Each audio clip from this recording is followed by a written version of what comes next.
Started at the age of 9, and it was an unrelated horse riding accident that changed Sydney Gill's life. Yeah, so when it started, it was just intermittent, so it wasn't very often, maybe once or twice a week. But when it did happen, it was very distressing, but they just kind of brushed it off. And then when I was 15, when I broke my collarbone, it became a lot worse, and it was worse than the break pain. So that's when we knew that something was wrong. With a bit of good luck and serendipity, the orthopedic surgeon that we had for the collarbone, when we explained what was happening, he said, "Oh, you probably have thoracic outlet syndrome." And Sydney did. Thoracic outlet syndrome, TOS. It's a rare disease that compresses a network of nerves in your spinal cord. After 3 failed surgeries in Canada, the family was told nothing more could be done. Once we got to the end of that journey, Sydney was in a very terrible place, actually. She was in significant pain. Well, at that point, she was needing a wheelchair just to get around, really, because moving her body created just so much pain for her.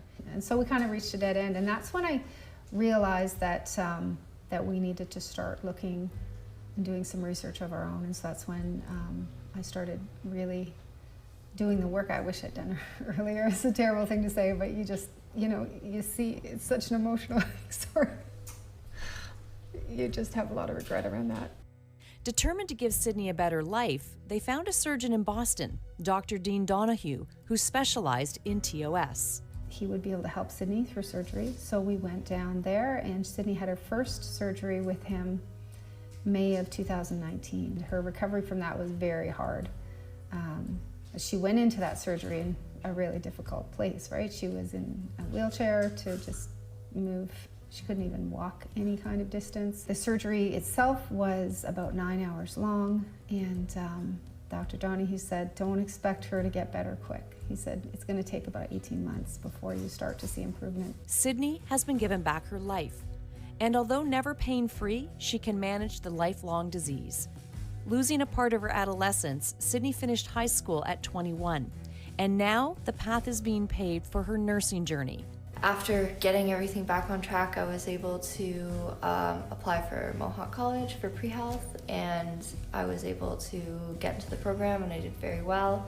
And now I'm going to Mohawk for the practical nursing program in the fall. And now finally being able to take back control of my life a little bit and do what I always wanted really shows me that there's always light at the end of the tunnel. Teresa Arnott-Candy is one of Sydney's instructors at Mohawk College, and coincidentally, a family friend. To kind of watch her grow up and to see kind of the struggles that she had. I'm sorry, I'll get a little emotional. And then to see her kind of rise above those and to show up here at Mohawk and just blow it out of the water with her studies and just her ability to connect with other students and just love for learning. It's amazing. Given her background and her struggles and her story, it's going to make her such a more effective nurse that she'll be able to empathize and be able to share her story with her future patients. And it will be a real honor for them to have her on as part of their healthcare teams. Living in the country and connecting with her animals helps ground Sydney, call it her bit of sanctuary. The community came together to support the high cost of hope for Sydney's future, which the family is forever grateful for. The determined Sydney Gill is now working to help others with TOS, and Sydney's story can inspire us all to work hard, persevere, and pursue our dreams, no matter what life throws at us. I'm really excited to be able to give back to people the way they gave to me through my difficult times and be able to do that for other people.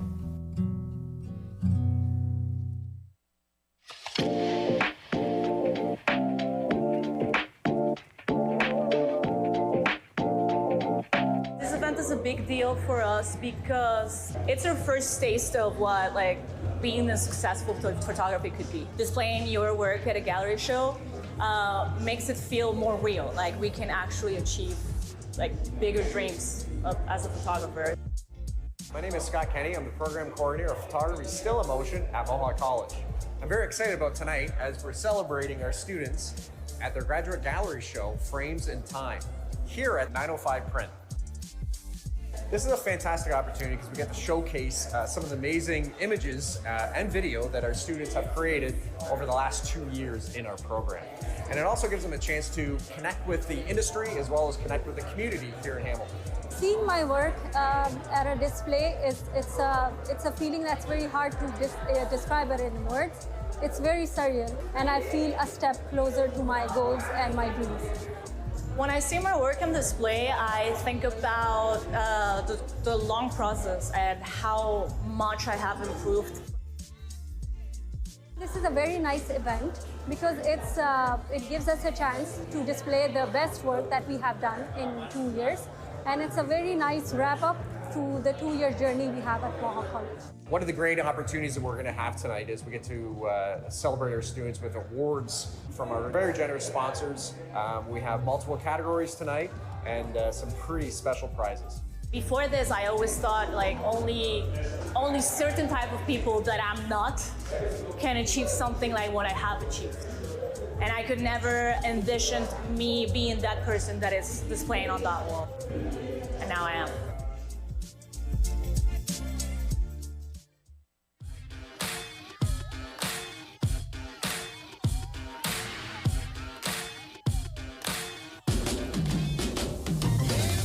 Well, I have a Mohawk education, so I believe in the brand. I believe in what we do. I believe that we run parallel and that we are partners in community, in society. We are building our next generation that's going to look after us and give us speeding tickets and allow us over the border. And, so I like that connection. I think that's perfect. I just love the feel of it. I love the connecting with the students. Every day is a different day. And they're hilarious. Some of the questions they ask, they probably tell us way too much. But that's okay because it allows us to get to know the student and then be able to ask and answer questions as references. People are nervous about fitness. They don't know where they stand in their whole group. So we do see a lot of insecurities. And this might be the first time ever in their life that they've been pushed outside their comfort zone. Not many people run a 5K just for the fun of it. Well, we do here, and we work through them. And if they don't like their score, they can be more than welcome to do it again. It's not a one and done here. And that's what I love. I love seeing the growth. Like this morning, I got a text from a student that is up at Aurelia right now, and he just finished the fit pin, and he was so proud of himself because he passed. And he said I was the first person that he thought of. And I thought, well, that's why you do it. Because hopefully they learn something here in our classes, and then they go on and save the world. That's a tough question because I think I am a student. I like to laugh. I like to joke. I don't think everything has to be serious. They're going to get into serious jobs. We've got to get the fun back into fitness and to allow them to make these mistakes and realize, ooh, that might not have been the best decision. And here's the way that they should be going. Everything is expanding. I think the opportunities are endless, really. Kids can change jobs, they can manipulate, they have lateral job ability, so if they get into policing and that's not really what I want, they can get into corrections, or they can go from a municipal police officer to OPP if they want. They don't have to work at a job for 30 years anymore. I think that is just unbelievable. Doors are open for everybody.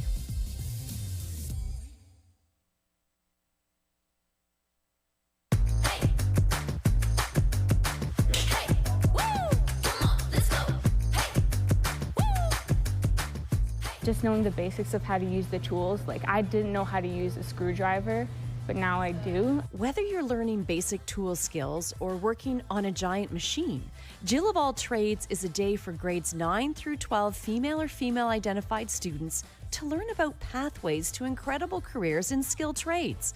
A national program, Jill of All Trades hit Mohawk College's Stony Creek campus with a bang or horn.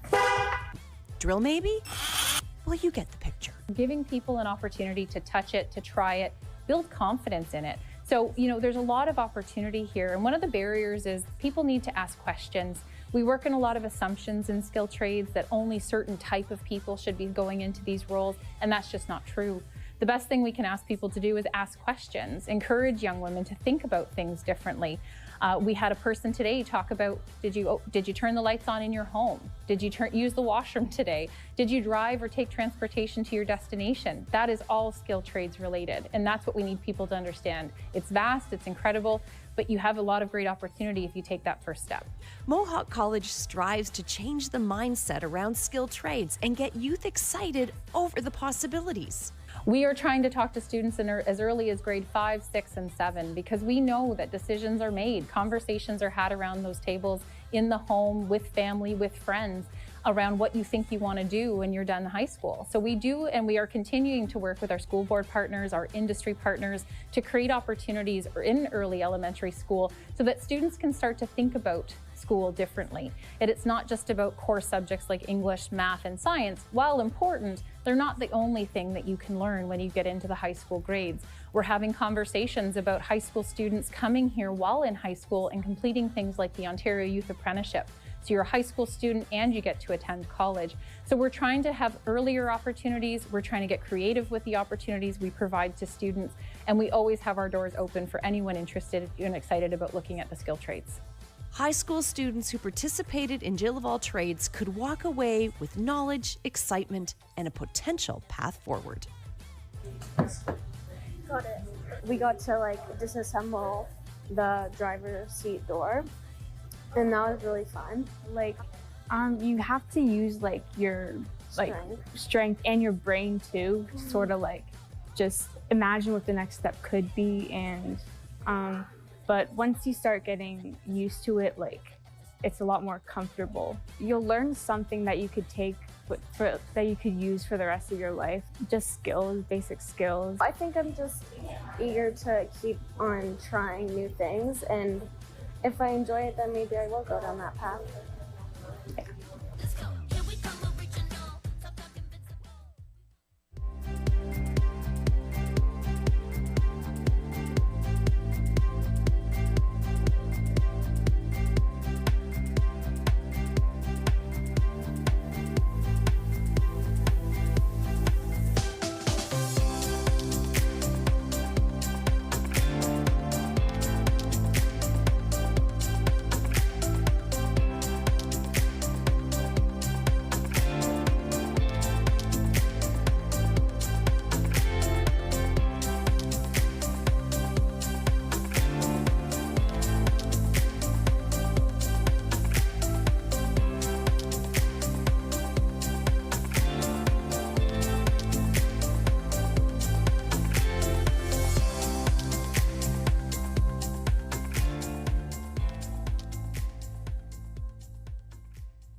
Hi, my name is Ashley Packer. I'm the Sustainable Food Systems Coordinator for the Sustainability Office here at Mohawk College.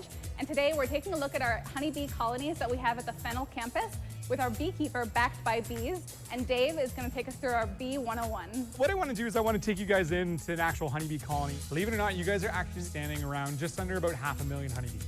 Inside that colony, these bees don't communicate like you and I. So they don't talk, they don't see each other.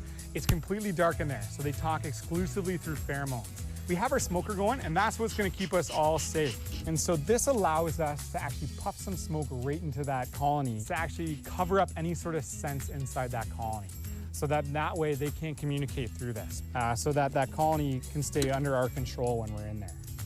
So this here is a frame of honeybees. Legally in Ontario, you have to have frames that are removable. That way you can actually inspect for diseases and pests. But we have a lot of worker bees on here. We also have a few drones. And so I'm gonna come around and we'll have a look at the difference between drones and workers. So in my left hand here is a drone, and I'll walk around, but you see how his eyeballs go right around his entire head? So the drone is male. The big eye boy is a male, and then this worker is a female. The workers actually have to keep the surface of this comb at 33 degrees. So just like a chicken has to incubate her eggs, the worker bees have to incubate their eggs. 21 days from egg to adult, they actually chew their way out. So underneath all these little caps that look like little paper bags, that's all pupa developing underneath. 2,000 eggs every single day. So in a matter of a couple days, you'll have all those emerge, and that's how these colonies get upwards of 85,000 bees. When they emerge as an adult, is they turn right around and they go and clean out that cell. They get right to work, start to produce wax. Wax, believe it or not, is just honey that's been converted in their body. So these bees are actually gonna be able to put upwards of 300 pounds of honey in these colonies in a year, and they'll consume about 200 pounds. So they'll leave us with 100. So by the end of the year, we'll only end up with 100 pounds of honey. The bees will keep all their young in the heart of the hive. So that's why on this top box, this box weighs a ton, and it's at the top, and so we can actually get in there and only be eating honey and nectar from that box there. The bees actually head to these plants, and they'll collect nectar from these plants. So in all these plants, they'll have little nectaries deep inside them. The bees go in, they collect that nectar, but that nectar is actually about 80% water. It's sugar, water, and then because it's coming from the environment, it has yeast in it. And so if the bees don't actually process that, and they have a high water content, sugar and yeast, it'll start to ferment on them. And bees don't tolerate alcohol. And so what they have to do is when they bring back that nectar and it's 80% water, they have to evaporate all that down and get it to lower than 18% water. So that's a lot of work. And so what they do is they basically all day long, they suck up nectar and spit it out, suck it up and spit it out. And when they do that, they're constantly adding their spit into that nectar. And what that spit does, it actually puts one enzyme into the honey. It's called glucose oxidase. And it takes glucose and oxygen and converts that into hydrogen peroxide, meaning your jar of honey on the shelf is sterilizing itself constantly over thousands of years. And so that's why honey, when we say honey never spoils, it's constantly like clarifying itself and sterilizing itself in the jar. So what we're gonna do is you guys are gonna try some honey right from the colony. But you're gonna get your finger and you're gonna jab it right on in. Get right in there. These bees are gonna clean up these finger holes in a matter of hours. But definitely from the taste of that, I would say that is heavily clover honey. So it has that kind of minty tanginess to it. We have all those different clovers in bloom. And that's what they're gonna be working on, and that's what's gonna give it that sort of kind of light, tangy sort of flavor to it. When it comes to getting into beekeeping, the hard thing is, yeah, there's a lot to know. I mean, you're never gonna know everything you need to know, but if you don't have a good basis of it, you're gonna have dead stock pretty fast instead of livestock. And so really what it is getting involved with local beekeeping associations. So in Hamilton here, you have the Golden Horseshoes Beekeeping Association, and that's everything from the hobbyist keeper who has 1,000 colonies and is well versed in it. And so that's gonna be the best way to start. And outside of that, it's really just trial and error. Thanks for coming out. Thank you so much for joining us today. I hope you learned something in B101 with Dave. Check out our future workshops that we're going to be hosting, and if you want to get involved, please email us at sustainability@mohawkcollege.ca.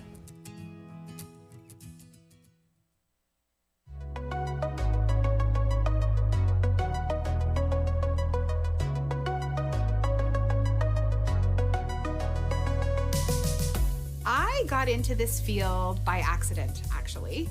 So when I went off to undergrad, I thought I was going to be an elementary school teacher. And as I did my undergrad, I really started to understand that maybe that wasn't going to be the field for me. And so when I graduated, I knew I wanted to work with kids.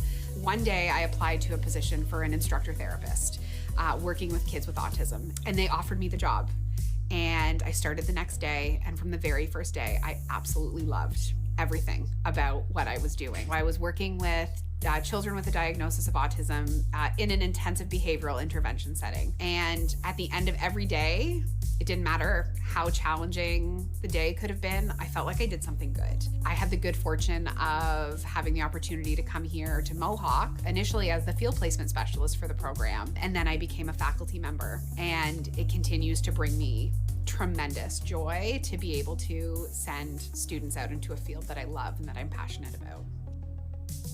Mohawk is home, and Mohawk is special because of its people. And I really appreciate the fact that Mohawk affords opportunities for their team members to be themselves and to be the best version of themselves. Back in 2019, I had the good fortune of taking 9 autism and behavioral science students and 3 photography students on a global experience to India. So we spent over 2 weeks in India, and those 2 weeks changed my life. And they changed my life for a variety of reasons. One, they gave me incredible perspective in terms of some of the challenges that our international students face when they come to Canada, because coming to a new country is hard. It is different. It is an adjustment. And so being in India really gave me the opportunity to experience some of what they go through. Most important about that trip was the fact that I really got the chance, for the first time and almost the only time, to really see my students in action. So I watched them start on their first day, and I watched them be apprehensive and afraid and really question themselves and their skill set. And I watched them doubt themselves. And then as each day progressed, I watched them develop more confidence and start having these conversations with the teachers at the school about what was important to them, and saw them develop this understanding of why it's so important not to make assumptions and to really get to know families and understand what's important to them. And so for me to get the chance to have a front row seat to watch them work and apply all of these things that they learned in the program was so incredibly rewarding. Everyone should have opportunities to grow and to learn. And the students in our program graduate and work in positions where everyone in society has an opportunity to learn and grow. Our program really contributes to our community in very impactful ways. We support marginalized individuals, we support individuals with disabilities, and we create and facilitate opportunities for inclusion and for the development of skills that are going to improve their quality of life. My favorite part of being in the classroom, that's easy. It's the students, right? The best part about being in the classroom is my students. And there is something magical about being in a classroom full of students who have committed and chosen a career path to make this world a better place. Graduation's my favorite day of the year, right? Watching them cross the stage and shake the president's hand and being able to give them a hug after and tell them how proud I am of all their hard work, that fills me with so much satisfaction, with so much joy, and with so much pride. I'm a wreck on graduation, there's no doubt, because it's a wonderful day, and it's such an important way to acknowledge all of the hard work that they've put into it.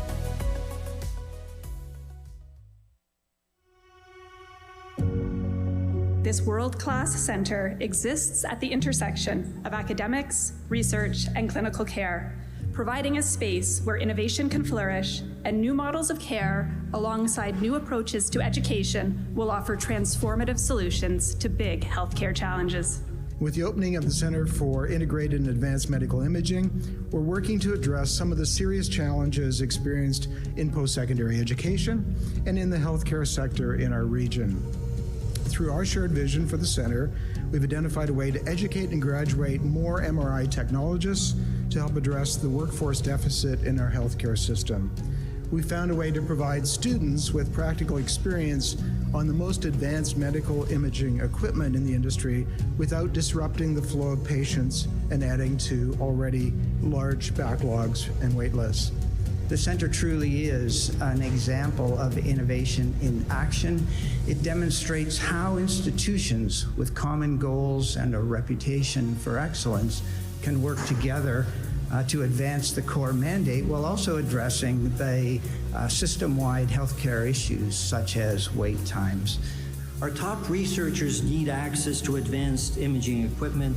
Kyami provides this access without competing with the hospitals for inpatient needs. By scanning non-urgent patients in the community, at this venue we will help to ensure hospital capacity is there for hospital patients when they need it. Our government is proud to partner with McMaster University and Mohawk College to ensure the Center for Integrated and Advanced Medical Imaging has the funds you need to operate your new MRI suite.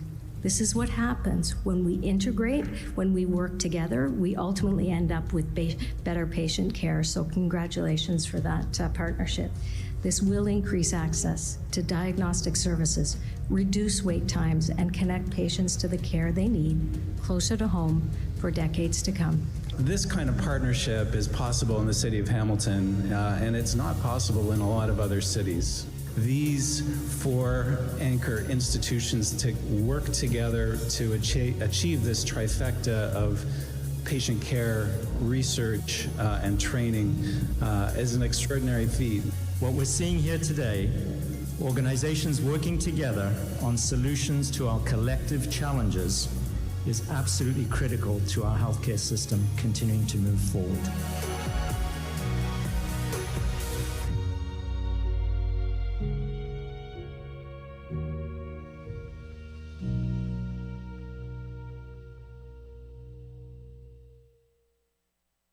In the history of every organization, there are watershed moments, moments that clearly establish a new direction for the future, and I believe that we are making one of those moments today for construction training and the City School at Mohawk College. Today, I'm incredibly proud and grateful to announce that Mohawk College has received a generous gift of $1 million from Steve and Elizabeth Stipsitz and Brandhaven Homes. As the president of Brandhaven Homes, Steve Stipsitz is a community builder in many ways. His Burlington-based home building company is committed to exceptional quality and care in the construction of every home they build and in the development of every community they design. As a result of his generous gift, City School will develop industry-focused training programs, address and remove barriers to training and employment for people in underserved communities, promote construction trades careers in the community, and deliver demand-led programs through City School by Mohawk College.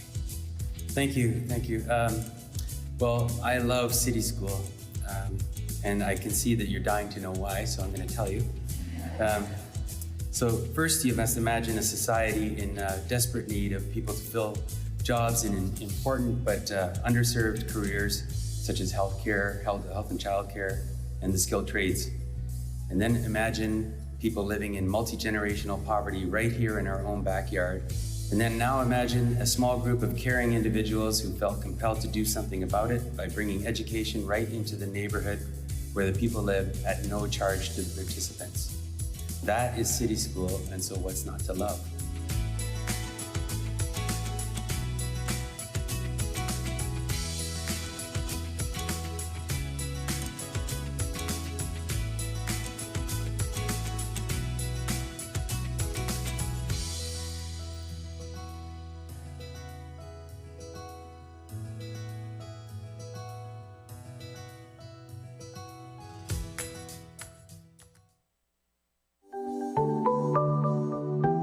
As a student, being able to actually handle a baby like this before getting out into the real world felt really good.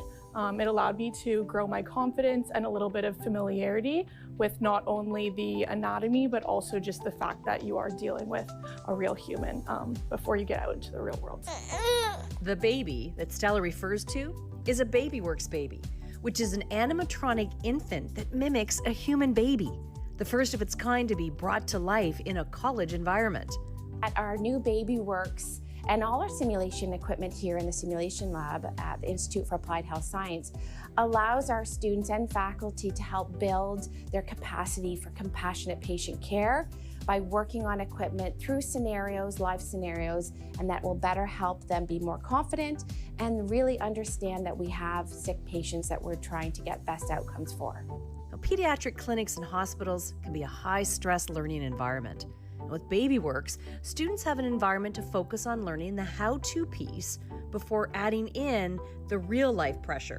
When I got to scan the baby, it felt amazing, and it felt really incredible to get that hands-on experience where you really see what you're imaging, and it just helps you prepare for when you go out in the real world, when you get to scan a baby for the first time, and you have that extra confidence to help you get through the process. I got the opportunity to scan a brain, and with a pediatric brain, the different pressure I got to apply, and that felt very cool because I've never experienced that, and I think that'll also help me in my journey as a cardiac sonographer. Funding for equipment like BabyWorks can be a challenge, so community support, it's vital in helping to provide these enhanced learning opportunities for students. Purchasing BabyWorks was an opportunity that was brought forward and supported by the foundation here at Mohawk College.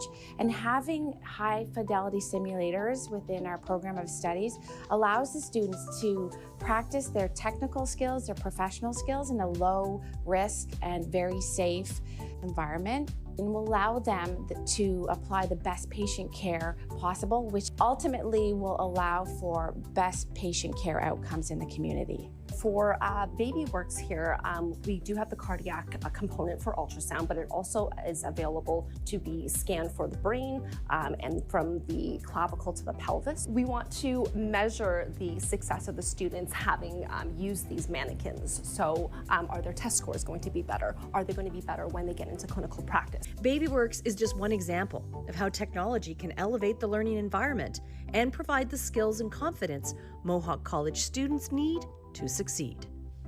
Access to technology like this is really helpful for us, not only because it allows us to grow our confidence, but also because there might not be any other circumstances where we can experience something like this. So being exposed to neonatal kind of opens some doors, or could maybe create new interests for us as students who may not otherwise try something like that out. To treat even a simulator as a patient is so important to already start practicing now, because when we get out into the real world, we already have practiced and developed these professional skills to help us develop in the healthcare setting.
I taught a grade 7 and 8 class last year. I had the opportunity with elementary engagement to go in, and I had 3 points of contact with students where I got to promote trades before they got to high school.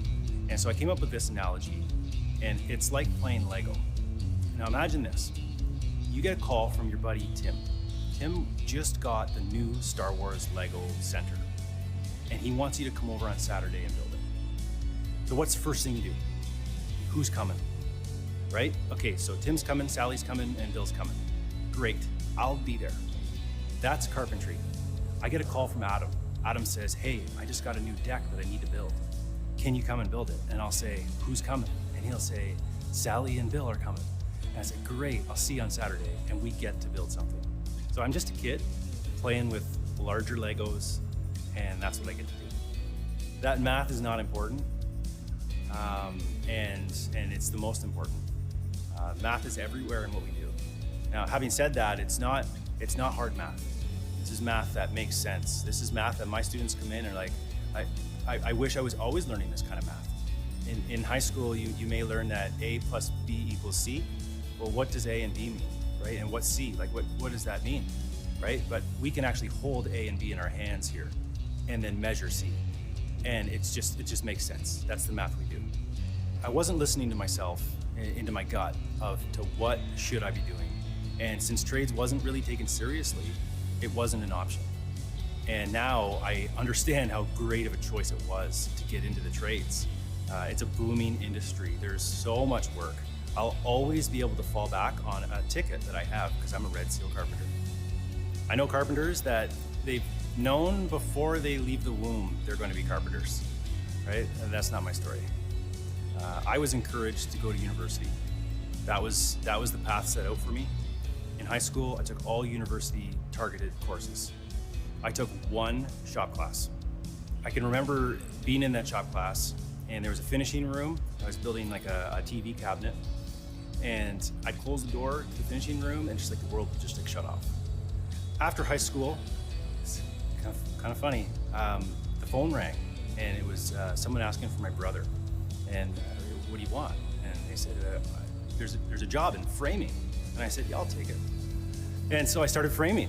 After a week, I'd look back and be like, whoa, like we built those walls, or that floor is because we were here. And a month, look at that house now stands because of our crew. And then years go by, and now I can go into neighborhoods, and it's so rewarding. And that's when I identified, you know, back to that one high school shop class I took, where when you get into your work and the world just shuts off, that's what I experience now. And I see the product of what I can make, and it's so rewarding. And so that's when I got hooked. Industry trained, but I went through the apprenticeship program. So I came here to Mohawk, and I did my apprenticeship through this schooling. So this is a bit of a home to me for where my career started. Every tradesperson is a teacher at heart. If I could summarize every trade in 3 words, we do 3 things. We learn, we earn, and we return.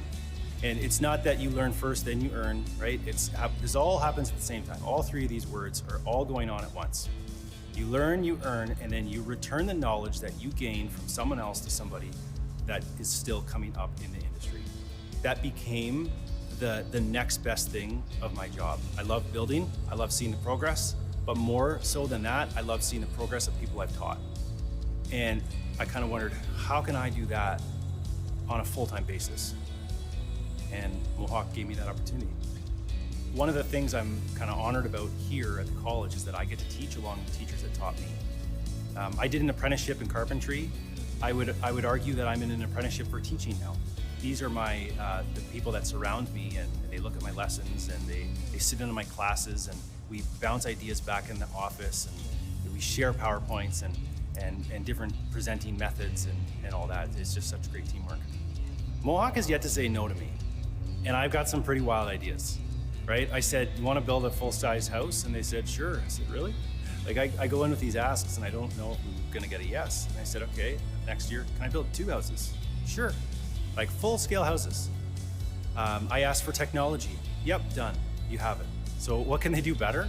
Well, they're doing a great job. The day they say no to me, we'll talk again. Every teacher here is a licensed carpenter. We come with real-life experience to the classroom, and our students will absorb that. And on top of that, they're doing it themselves. Our students are in the shops with our talented faculty as the students build their projects. It comes and goes. It's remarkable. Thank you, thank you. I can hide 10 carpenter's pencils in it.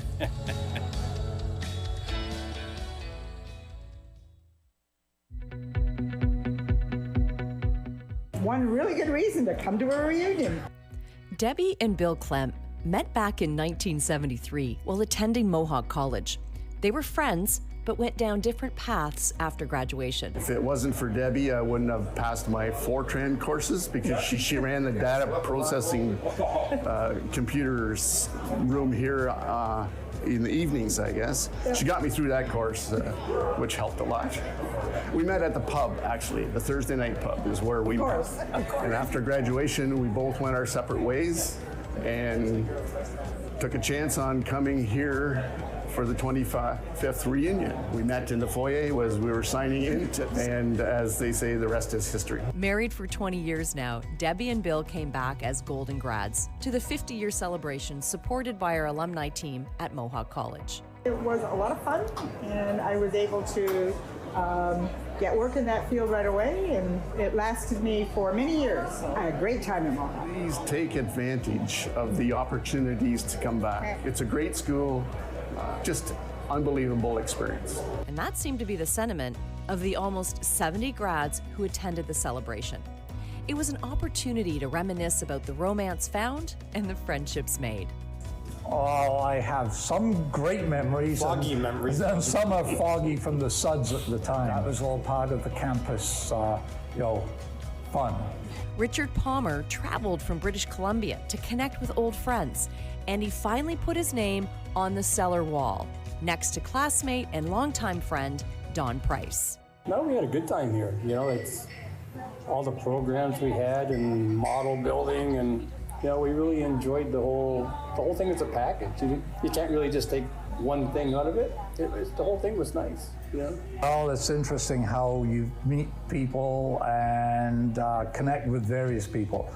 Our class connected quite well, and Don and I hit it off. I thoroughly enjoyed the aspect of meeting new people more than anything. But learning what's become a lifetime profession, and it gave me a good grounding to get going in the industry, of which I'm still in. Yeah, you have a common bond, the people that do graduate from here, And proud to have been here. The class of 1973 had a chance to connect, tell stories, and who knows, maybe find a soulmate.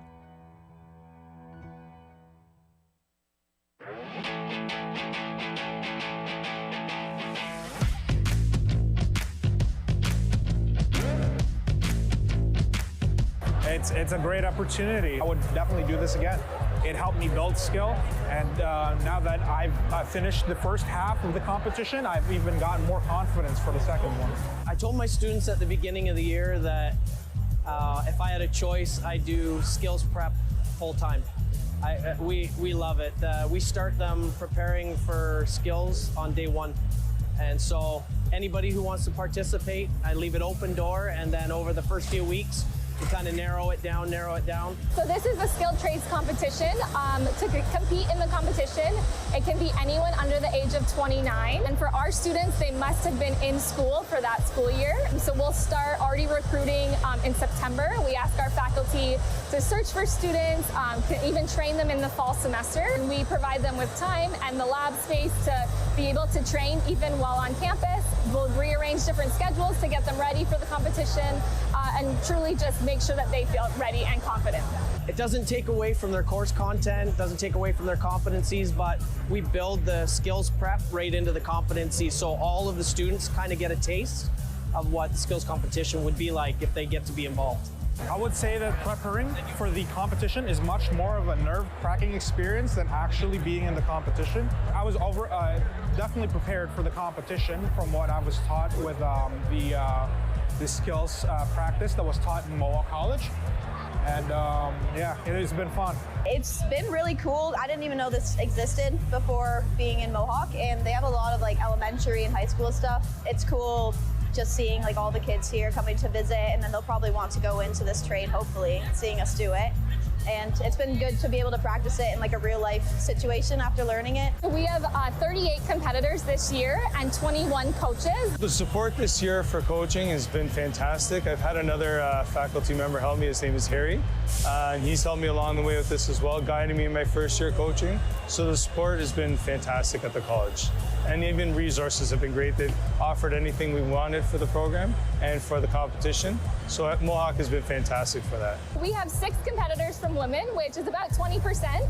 So that we're very excited about that number, and we're always trying to encourage more women in the skilled trades to participate. It's been pretty cool to just kind of represent as a woman. There's a lot of women here, and it's definitely growing more for women. So it's really cool to see that, this progressiveness. It can seem kind of scary because it's definitely male dominated, but every place I've been to, they've all been like, everyone's very kind and they just want to teach you, and like you can do anything that any guy can do, so. I think being in this is just showing that you're higher in your class and you're somebody that's just a little more skilled than everybody else. And it just gives you a chance to show that off, network at something like this. Maybe a company also notices you. So you have options here when you come to this. It's not just about competing. Come and have the experience, and see the camaraderie. These guys, they'll be friends for the rest of their lives too. I think it's more important that they have something that they'll have on their resume for the rest of their life. I think we have a good chance, but that's not really the end of the day what matters. The experience, I think, is more important.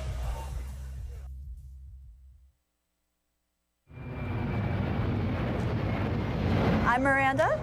I'm an avionics apprentice at Porter, and I'm currently standing in the Pratt & Whitney engine in our brand new E195 E2. I love coming to work every day and walking in the hangar and having all of these airplanes around me and just immediately getting to do my work and learn something new and have a great time with my coworkers. It totally beats sitting at a desk and working in an office for me. Here at Porter, I fix their airplanes and all of their avionics equipment, so like GPS and radio, and I'm loving it so far. Underneath this hatch is the forward avionics bay, and that's where a lot of our avionics equipment is stored, and this is primarily where I do most of my work. But yeah, this is my office. Welcome.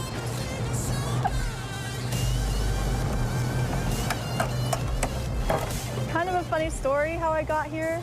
I wasn't ever really crazy into airplanes or crazy into mechanics or anything, and it kind of feels like fate and luck that I found this, because I was looking for something to do. I had previously gone to university and I didn't like it. I was looking for another path, and I saw a news report about Mohawk on TV one day, and they were talking about their new hangar for their aviation program. And I saw that and I thought it was the coolest thing. So I decided to apply, and I got in, and I did my first year with like just general aviation. So we did mechanics and avionics and structures. And then from there, avionics really was super interesting to me, and I decided to pursue it more for second year. Mohawk was really a great place to learn, and they gave me such a great basis of understanding and learning about airplanes, so that when I got here, I already knew kind of what I was doing. And every airplane is a little bit different, so having like the basic knowledge and the skills that they taught me at Mohawk really helped me further my level of understanding and my skills once I finally got into my career. I was really nervous to start here. It was a new job, and being a woman in the industry, I wasn't sure how it was going to go. The people you work with and your team totally can make or break a job. And I feel so fortunate to work with the people I work with here. And when you work like a 12-hour shift, 5 days a week, like they become kind of like your family. You know, it is a lot of responsibility fixing the airplanes here, but we have a great team and we all work together to accomplish our goals. And if I'm ever not sure about something, I have 10 other people who are more than happy to help me out and give me advice when I need it. Right from the beginning, my manager told me that they were going to put in every effort into me that I wanted to give back to them. You know, she turned out to be a person that it sounded like I've known her for 5 years or 10 years. So that communication is extremely important, and having the respect level for your team members around you. Again, male or female, doesn't matter. You know, the ability and willingness to teach and the ability and willingness to learn are probably the two biggest things. Doing this for 20 years, and I will certainly go to Miranda and ask her a question because something I can't remember or something I've never seen before. It's the passion in the industry. It truly, truly is. It's something in the background that got you there, not just the fact that it is there. The best part of my job, like the best feeling, is when something is broken and I fix it and it works. It is so satisfying. I've never messed anything up yet, so.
I love that little robot. I think it's amazing. Our goal here is to enhance the quality of our residents' lives. Play the song Queen's Bohemian Rhapsody. Is the real life? Is this just fantasy? There is entertainment at 1 to 30 in Macmillan Hall. Temi is, think of it as an Android, it's actually an Android device on wheels, and it can run around, and so it's programmable to program it and get it to do things and you know, just behave like a robot. One of the big applications for it is in healthcare, especially in long-term care. This provides an opportunity to take the tablet to a person and then they can use it. But Temi is much more than that. It's not simply just an iPad, it's interactive. So you can call it, you can talk to it can talk back to you. Good morning.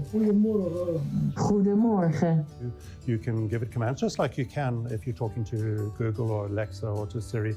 You can give it commands and get answers. We got together in November last year, a whole lot of students and myself went in and demonstrated it to the staff and some of the residents. They got some residents together and just said, watch what Temi can do. Reach, wiggle those fingers, bring them down, other side reach. And they loved it. The residents absolutely loved it, and the staff saw it as an opportunity as well. When we first saw it, it was like, wow, what is this coming down the hallway? It doesn't look like a coworker. Temi can allocate some time one-to-one for a resident. Temi can go in and give that resident just some of that reminiscent therapy, visit them. Temi brings joy, and it brings technology to the forefront for our residents. How fun is it to have Temi to sing with? Fun. You still like Eminem? Because he's young and hip like you. Yeah. Yeah. And hot. And hot. We've known from some of the research that we've done that music is a favorite, and especially with people who have memory problems, for example, it can bring back great memories. A resident who had dementia, his wife would visit him almost daily, and she was very interested in the Temi. So we would bring it by and listen to music together. Lots of Frank Sinatra, Dean Martin, and they would sing it together, and it was beautiful. Usually lots of tears. He could remember all of the words, start to finish, and it was very special. So now, actually measure the difference in the residents' happiness levels between the not being exposed to Temi and after being exposed to Temi for 3 months. It's going to be measured, and if that works, then they will be able to apply for funding, and because we've shown the effectiveness of this robot in the long-term care home, and we'll be able to bring in more Temis, and then we've got a real project. Then the college gets involved in a much bigger way. This is a huge world. I mean, this is a huge opportunity, and the beauty of St. Joe's, they've given us the opportunity to prove it in a real environment. Our staff benefit also because just to see the interaction brightens our day. I just think it's wonderful. At first, you know, it was you just couldn't believe what you were seeing, I guess. So we were all inquisitive and we followed them, right? Yeah, now you see them coming up the hallway and it's like, oh yeah, you know, you're going in to see this one, you're whatever. It's like, it's got better jokes than I do. It plays music, it does games, it does videos, whatever the resident wants. We see a difference in them. It brings more life to them and gives them a little more, right? So I think that robot's great. So he's been a kind of, you might say, a friend. Well needed, and I think it's respected as well. Stimulates me and keeps me moving. There's a time for everything, and this robot has come into its time. I'm excited about what it will bring to the future.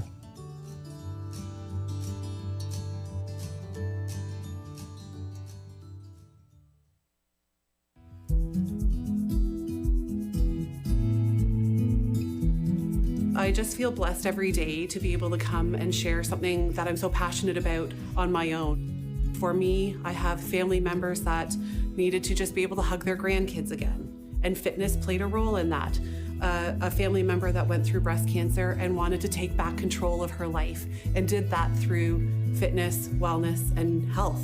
So to be part of someone's lifetime journey along that, the ability to move and live the life you want to live and make healthy choices is such a gift. And so I'm passionate about sharing that knowledge on with other students that are equally, if not more inspiring, is something I'm fortunate to do every day. When I first started out in the fitness industry full-time, upon my graduation from university, I was hired here at Mohawk to teach fitness classes in the old gym in a mezzanine. So I was here a couple times a week and it's always kind of kept that connection. And so when that opportunity came up to come and teach here again, it was such an easy decision because I already felt like I was part of the community in a small way, and this just gave me an opportunity to join in a more meaningful way. I'm really actively involved as a volunteer at the Community Support Centre for Haldeman Norfolk, and recently I've joined Prescription to Get Active Ontario chapter, which is partnering doctors, nurses, physiotherapists with clients that are in need of access to better quality personal training and resources and coaching. So that's a new endeavor for me that I think just is only going to enhance the opportunities for students as well.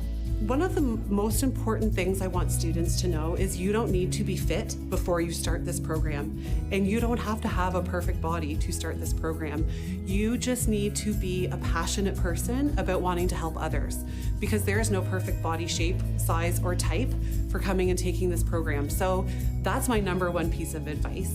My second piece of advice is come with an open mind, because you will be exposed to so many new learning opportunities you didn't even know were out there that will open your mind to careers you didn't even know existed. And that's our goal while you're here as a student, to help you with that. And hopefully you do come and join us. And if you do, take advantage of your professors and technologists, because we will happily connect you with people in the industry that can help further guide you along the way. Probably one of my favorite things is reconnecting with a student that's graduated, and Fit to Pitch is a great event for that. They often come back. I have one student that came from India and wanted to get into physio. She was trained there as a physio and ended up being the physio for my daughter. So that was really kind of a neat moment when I walked in and realized that's who it was, and fully trusted her with my daughter to go through some of those treatments with her. I love walking down the streets, walking through the mall, and just reconnecting with students and finding out what they're doing, because it's such a diverse range of careers they've ended up in.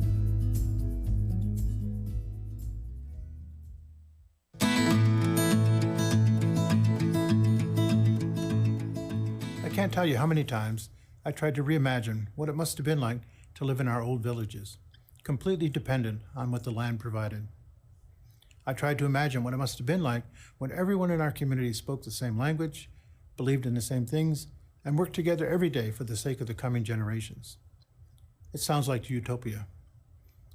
I tried to imagine what it must have been like.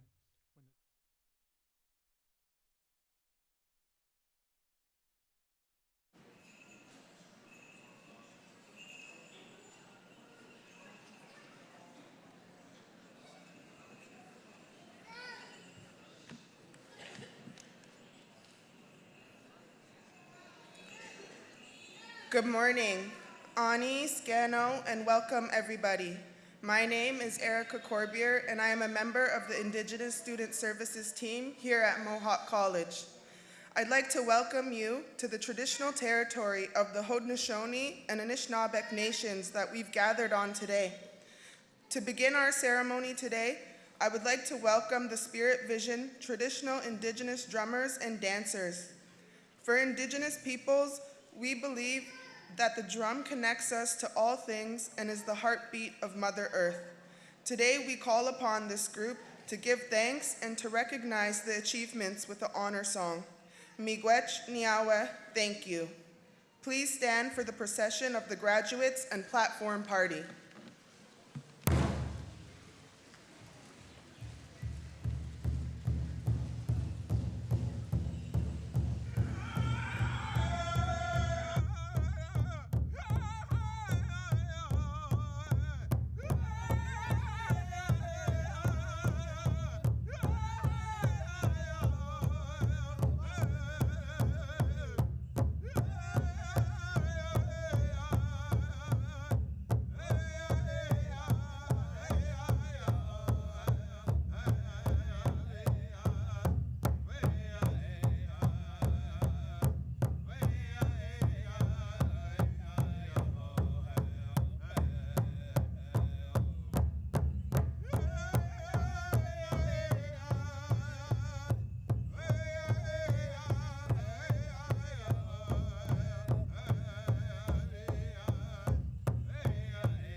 Please be seated.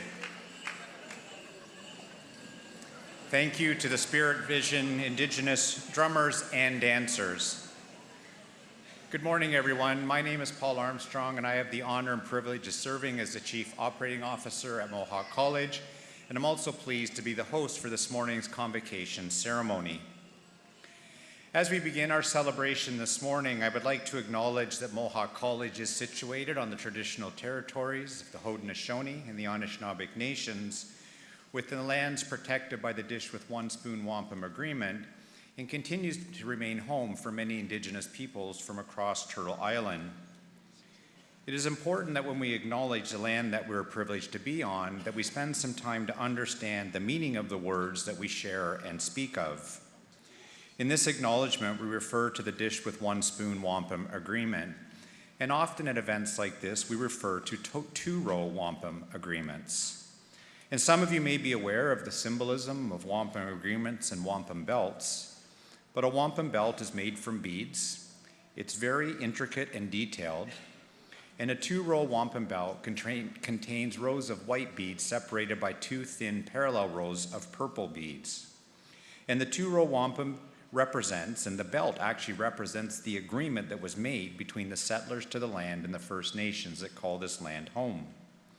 What I've come to learn is it's actually the parallel nature of the bead configuration that is the most significant, as it represents two peoples moving in parallel along a similar path, but the commitment to never cross into each other's. It is an agreement to support each other, to work with each other's best interest, and to never impose their ways or being or laws on each other.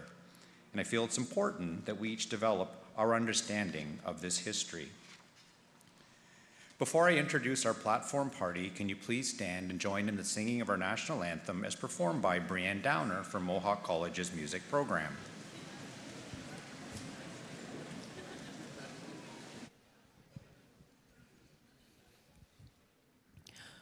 Oh, Canada, our home and native land, true patriot love, and all of us command. With glowing hearts we see thee rise, our true north, strong and free. From far and wide, O Canada, we stand on guard for thee. God keep our lands glorious and free. O Canada, we stand on guard for thee. O Canada, we stand on guard for thee. Thank you, Brianne, and please be seated. Convocation is a special celebration for all in attendance. And in order to ensure that everyone has a full opportunity to enjoy and celebrate Convocation in its entirety, I would ask for your help on just a couple of points. The first is if you could please stay at your seat throughout the ceremony and until the ceremony is complete. And I know we can do it. We haven't been able to do it ever, but today we're going to do it. You're all going to put your cell phones on silent and enjoy taking pictures, but let's see if we can get through without a phone call or a text coming through. That would be amazing. And with that, I'm now proud to declare this Convocation ceremony is open.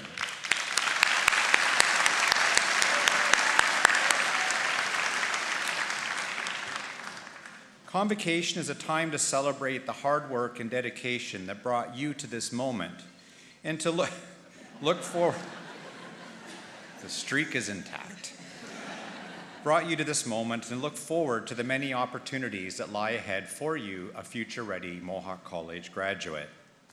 Convocation also provides us with a perfect moment to thank your family and friends who supported you through this important stage of your life journey. And it is a time to thank those from the Mohawk community who helped you realize and achieve your goal.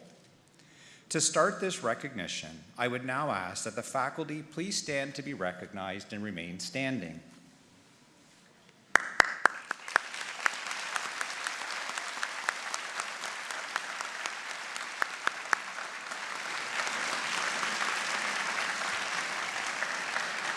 Next, I would like to acknowledge our staff, alumni, and union representatives who are joining us today. If you could please stand to be recognized and remain standing.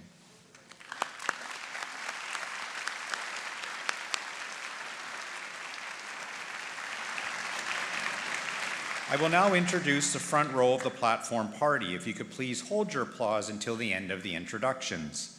Lisa Funnell, Associate Dean, Creative Industries. Pramit Mehta, Alumni Speaker. Stephen Aikman, Director, Foundation Board of Directors. Ron McCurley, President and CEO. Krista Welsh, Registrar. Katie Burrows, Vice President, Student International. And Dr. Siebert Adamson, Vice President Academic, your platform party.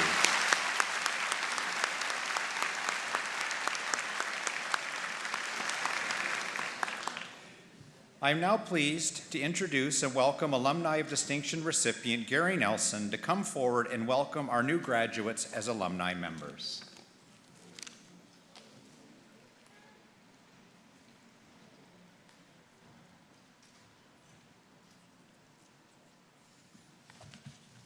Thank you, Paul. Congratulations, graduates. Good morning. My name is Gary Nelson. I'm a member of the Mohawk College Alumni Association. You've worked hard to reach this moment today, and I'm truly honored to officially welcome you to the alumni family. Although your studies are complete, your connection to the college and the alumni family is lifelong. If you've not done so already, I encourage you to take advantage of the many services and supports available through Mohawk College Alumni Association. The Alumni Association serves as your direct link to the strong network of over 165,000 Mohawk graduates. Connect with and learn from fellow alumni working in your field. Enhance your career development through workshops, one-on-one career support, and attend social events. Volunteer your time as a committee member or classroom guest speaker. Access exclusive alumni discounts and savings through your Mohawk Perks app. There are so many ways to stay connected, and we'd love to hear that you've got that dream job, or you've traveled the world, or started your own business. As a graduate, you're a valuable member of Mohawk community with a solid first-class education in hand. We know you'll use your knowledge and skills to make a difference in your field and in your community. And you will be rooting for your success in every step of the way. As you cross the stage today, I'll present you with your alumni pin, and I hope that you'll wear it with pride. On behalf of the Alumni Association, congratulations. We are so proud of all that you've achieved and look forward to continuing to support you through your career and your life. It's now my pleasure to introduce our alumni speaker, Pramit Mehta. Pramit is a 2019 graduate of the Business Accounting program. Prior to attending Mohawk, Pramit gained a solid financial background in India before expanding his education in Canada. Armed with 3 professional designations, a bachelor's degree, and prior experience in accounting commerce, he aimed to gain a global perspective in finance, accounting, and taxation through his Mohawk Diploma program. As a student, he immersed himself in campus life and was an active volunteer.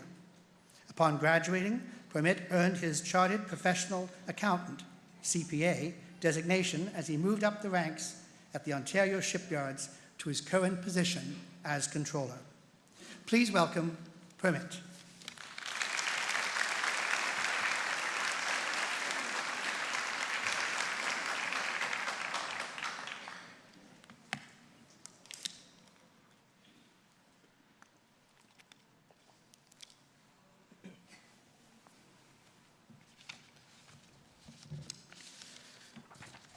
Thank you for the introduction. Ladies and gentlemen, esteemed faculty, proud parents, and most importantly, the extraordinary graduates of Mohawk College. Today, as we come together to celebrate your remarkable achievements, I'm deeply honored to address you and share a message that has been profoundly impactful in my life, both personally and professionally. A message centered around the 3 P's. The first P is positive-mindedness, the second P is patience, and the third P is perseverance. As I stand before you, I am reminded of the countless challenges, triumphs, moments of growth that have shaped my journey, both personally and professionally, and through it all, these 3 principles have been my guiding light, my unwavering companions, propelling me forward in the face of adversity and uncertainty. Firstly, let us acknowledge the virtue of patience. As the saying goes, good things come to those who wait. Patience is not merely the ability to wait, but it is the ability or capacity to remain steadfast in pursuit of your goals, even when the journey is long, even when the journey is challenging. Secondly, let us celebrate the power of perseverance. Winston Churchill once said, "Success is not final, failure is not fatal, it is the courage to continue that counts." There can be and there will be difficulties, challenges, setbacks along your way. But remember to move forward with a great smile on your face and with a great set of value system. As you progress, it becomes especially more important to have a great set of value system. Your ethics, your integrity, your humanity, humility, all of these will break the final barrier. Let's say there are 2 candidates applying for a job who has exactly the same number of experience, who is exactly the same certificate or diploma. The one with stronger value system will definitely get selected over the other. This leads me to the final point of power of positive-mindedness. And I like to share a story of a father and an 8-year-old son. On one fine Sunday morning, the father was enjoying a cup of tea and was reading his newspaper.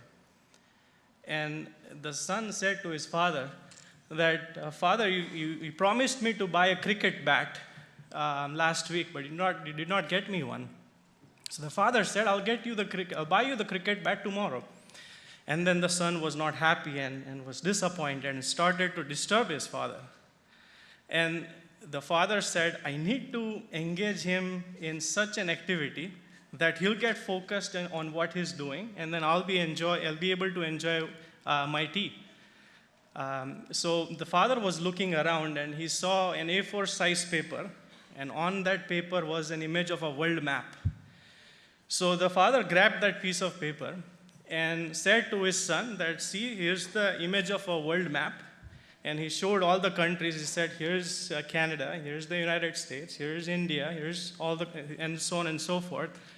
And he tore that piece of paper into pieces, shuffled it, and gave it to the son, and said, "If you are able to bring this piece of paper well arranged using sellotape, I'll buy you a cricket bat right away." The father, in his mind, he was thinking, like, he's an 8-year-old son. He's probably in his 2nd grade. He's not able to solve this in a day. So give the pieces of paper to the son, and the son came back in just 10 minutes. And the father was surprised. And he said, "How did you do it? I know you did not take anyone's help, so how did you do it?"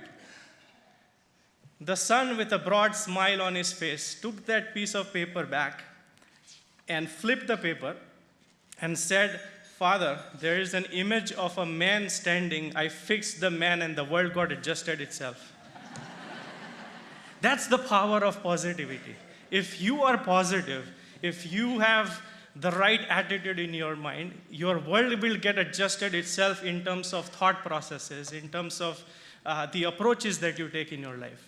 It all starts from within. If you are positive, the community will prosper and grow. If your community will grow, the entire province and nation will grow, and the world will be such a peaceful place. There will be order and peace in the world. So it's very important to have that mindset within you. In conclusion, as you embark on this new chapter of your lives, I urge you to embrace the 3 P's: positive mindedness, patience, and perseverance as your guiding principles. Let them be your compass. Let them be your source of strength as you navigate the challenges. And remember, you are not alone. You have the support of fellow graduates, guidance of the mentors, unwavering belief of your loved ones, and solid alumni network. Congratulations, Mohawk College class of 2024. May your futures be as bright as your dreams, and may you continue to inspire all of us with positivity, perseverance, and positive mindedness. Thanks a lot.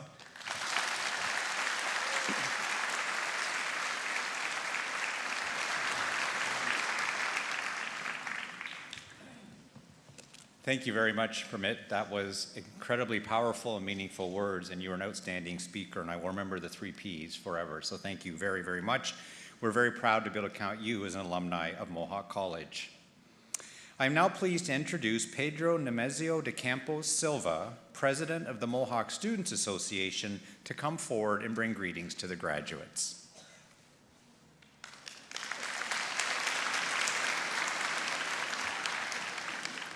Thank you, Paul, and good morning, everyone. Hello, graduates. On behalf of the Mohawk Students Association, it is an honor to congratulate you on the completion of your education at Mohawk College. You deserve to be immensely proud of yourselves. And as a newcomer to Canada myself, I found a strong sense of belonging and identity here at Mohawk College, as well as at the MSA. This is truly a testament to the incredible community we have here, which you all have contributed to. Having worked in education throughout my entire life, mainly as a teacher back in my home country, I can definitely relate to the pride and the joy that the Mohawk College faculty feels today. Your accomplishments are truly remarkable.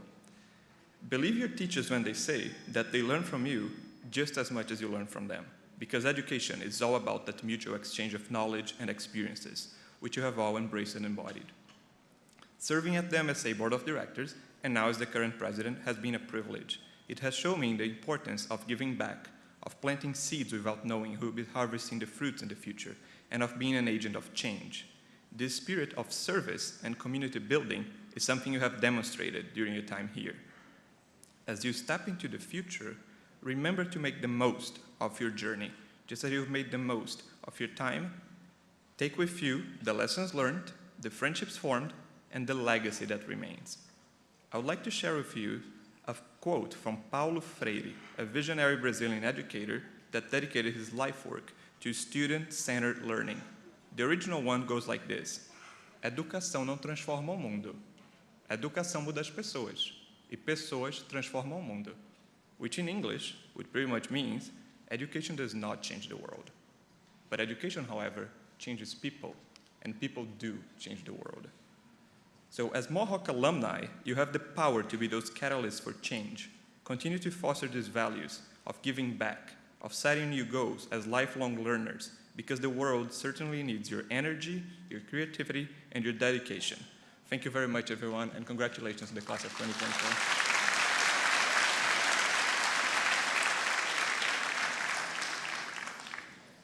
Thank you, Pedro, to you and the Mohawk Students Association for everything you do in support of our students. Now, please welcome Mohawk College President and CEO, Mr. Ron McKeil, who will address Convocation.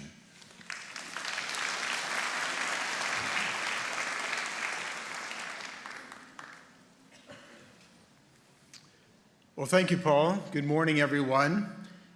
Maybe I could start by just offering a very special warm welcome to family members and friends who have joined us here this morning, either in the auditorium or watching online. And thank you very much for being part of this very special milestone for your graduates. And graduates, as your college president, I just want to congratulate you on your achievement. I am so very proud of all of you. The members of this platform party are proud of you. and the hundreds of other college faculty and staff and employees who have played a role in your college experience are proud of you as well. Maybe everybody in the auditorium would join me in congratulating our graduates.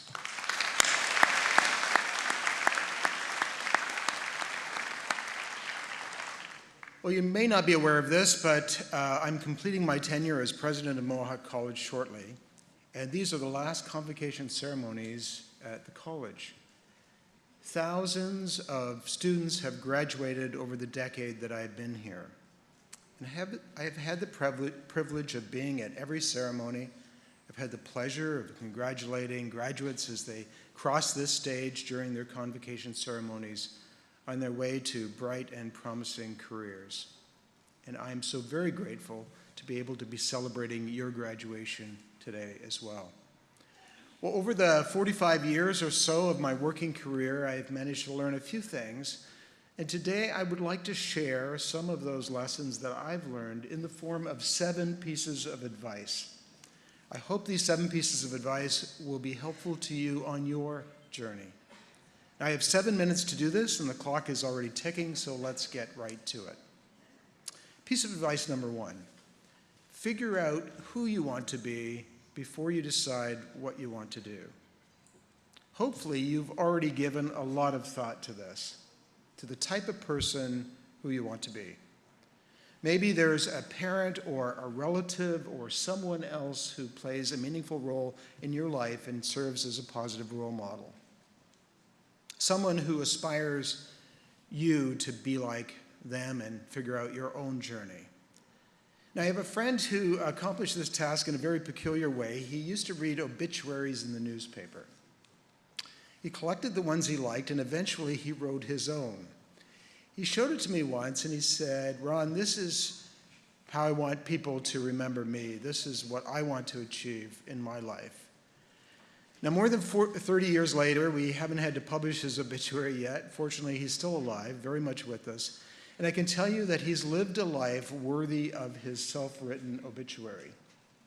He figured out who he wanted to be and what he wanted to accomplish, and then he focused his energy on achieving his goals. I'd encourage you to do the same. Well, maybe not write your own obituary, that's just a little weird, but take the time to figure out who you want to be, and then what you want to do in order to become that person. You know, it's very true that if you know where you want to go, it's going to be a lot easier to get there. Okay, number 2, maintain a constant state of wide-eyed curiosity. Curiosity has served me very well in my time as president. When I arrived here, I came with fresh eyes, seeing things that could be changed or improved. And every month, I host a meeting for new employees to welcome them to the college, but also to ask them what they are seeing with their fresh perspectives and how we could do things better. When you start a new job, you're going to have a fresh perspective as well. And this is a time when you can often add a great deal of value to your employer by testing whether something can be done better or faster or less expensively or more efficiently. Take advantage of that fresh perspective to make things better. It was Albert Einstein, perhaps one of the smartest people that ever walked this planet, who said, "Learn from yesterday, live for today, hope for tomorrow. The important thing is to not stop questioning." Okay, let's move on to the next one. Piece of advice number 3.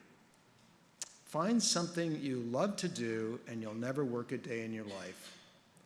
Those were the words that my father quoted to me years and years and years ago when I was seeking his advice in terms of what I might want to do with my life. And all through my career, at the end of every week, I've asked myself 3 questions.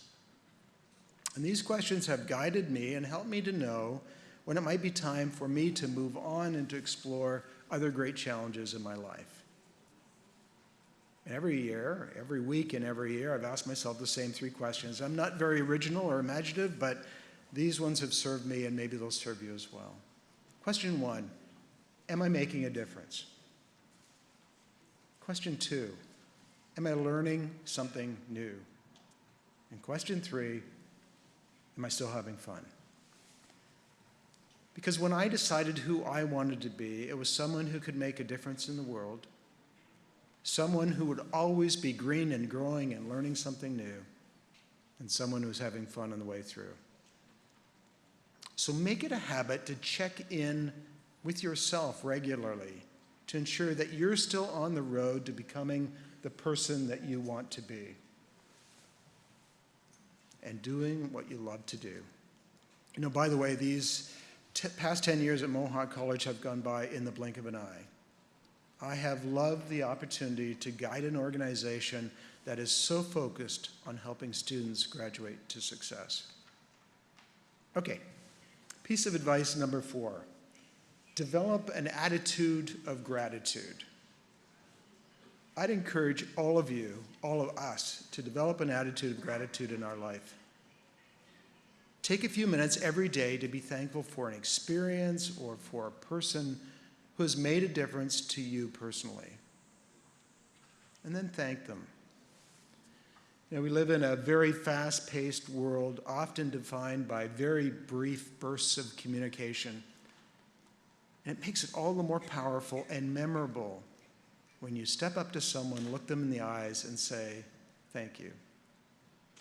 You may even want to start today by thanking someone, maybe someone that's here with you, or someone that has made a difference and supported you during your education journey. Or thank someone from Mohawk College, someone who's made the biggest difference in your time here. Tell them what they did and why it mattered to you. It was Maya Angelou who said that people won't always remember what you said. People won't always remember what you did, but they will always remember how you made them feel. And it always feels good to know that you're appreciated. All right. Piece of advice number 5. This is particularly to those of you that are probably under about 35 years of age. And the piece of advice is this: be fully present. Now, my friends and I have a rule when we go out to enjoy an evening out together. We may be sitting out for a meal or whatever. We put our phones in the center of the table. And the first one who picks theirs up to send a text or an email or take a call gets to pay for all of our meals. We agree that the purpose of going out together is to spend time together, to have good conversation together, to have fun with the people that we're with. My advice is to honor the people in front of you by giving them your attention. Although it can be a challenge, give your phone a rest and be fully present. The experience will be much more meaningful for you because you did. All right, piece of advice number 6. Embrace lifelong learning. You know, it's estimated that in our lives right now, you will have at least 12 different jobs. In the last year alone, 32% of people aged 25 to 44, so almost a third, have been considered a career change that may be the reason why some of you actually came to Mohawk College. Since starting their first job after college, 29% of people have not just changed jobs, but completely changed the field in which they work. You know, the world is moving way too fast to take the education you gained here and consider it the last that you will need for the rest of your life. If you have 12 different jobs in your lifetime, I can almost guarantee that the skills that you require for the first one and the skills that you require for the 12th one will not be the same. So embrace lifelong learning. It's one of the best ways that you can invest in yourself. Which brings us to piece of advice number 7, and I've saved this to last for a reason. I think it may be the most important piece of advice that you will receive today. And here it is. It's okay to fail. In fact, failure is one of life's very best teachers. I think we will all know and recognize the name Michael Jordan, arguably the greatest basketball player of all time. What we may not realize is he was actually cut from his high school basketball team. But he ended his career with 6 NBA championships and 5 Most Valuable Player awards. Michael himself famously said, "I have missed more than 9,000 shots in my career. I have lost almost 300 games. On 26 occasions, I've been trusted to take the game-winning shot, and I missed. I have failed over and over and over again in my life," he said, "and that is why I succeed." You know, I know right now every decision that you make feels critically important. But there's something that you may not appreciate until much later in your life. Graduates, most of you are still young. You have the time to invent yourself and to reinvent yourself. You have the time to make an effort, to make mistakes, to fail, to start over. I hope many of you in the auditorium today might know some of the works of Ralph Waldo Emerson. He was one of the great American writers and thinkers, and he often remarked on the pressure that society puts on individuals to conform and to stick to a single path. There's a famous line in one of Emerson's journals, and he said, "All of life is an experiment. The more experiments you make, the better. What if they are a little coarse and you may get your coat soiled or torn? What if you fail and get fairly rolled in the dirt once or twice? Up again, you shall never be so afraid of a tumble." You know, sometimes the path to figuring out what you really want to do takes a couple of tries and some very strange turns. There's no schedule to finding your way. There's no master timetable that works for everyone. There's only the opportunity to try and to grow and to learn and to try again. From where I stand today, I'm looking out on a lot of graduates' faces over this past decade. My hope for them, my hope for you, is a life of fulfillment. You have an education that equips you to thrive in this world. You have the support of friends and family that are here and at home. You have a future that is shaped by your choices, by your talent, by your character. If you get fairly rolled in the dirt once or twice, up again you shall never be so afraid of a tumble. Oh yeah, here's one last bonus piece of advice. Every now and again, break the rules. For instance, I told you I was going to talk for 7 minutes. I talked for 10, and I totally got away with it. To the graduating class of 2024, congratulations and Godspeed.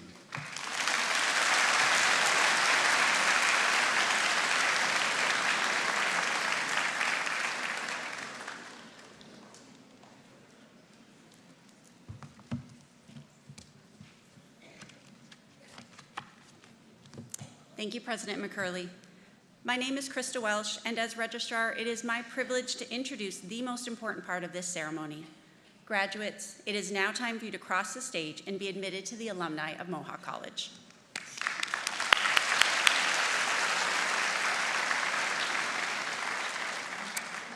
As each person crosses the stage, their status as a Mohawk College graduate will be acknowledged with a lyre pipe, a medieval European symbol of academic achievement dating back to the 8th century. Awarding each graduate a lyre pipe highlights the achievement of excellence according to each student's chosen program and symbolizes that they are joining the international community of scholars. Vice President Academic Dr. Siebert Adamson will place the Mohawk lyre pipe on the graduate's left shoulder, and they will then be congratulated by President McKeil.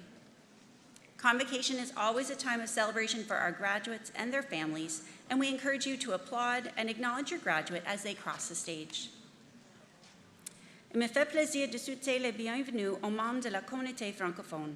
La collation de grade est le moment idéal pour célébrer les exploits des diplômés et je vous encourage d'applaudir lorsque votre diplômé traversera l'estrade. President McCurley. I now have the honor of presenting the candidates for graduation. The graduates have successfully completed the curriculum of their chosen program as required by the Mohawk Board of Governors and have been recommended to be awarded their certificates and diplomas in recognition of their academic accomplishment. Therefore, I recommend that you confer their certificates and diplomas with all the honors, privileges, and responsibilities pertaining thereto. And on behalf of those graduates not here today, I further request that their certificates and diplomas be conferred on them in absentia. Thank you.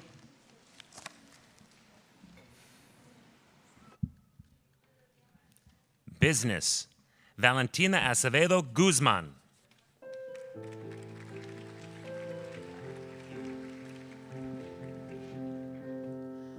Adedayo Adebayo.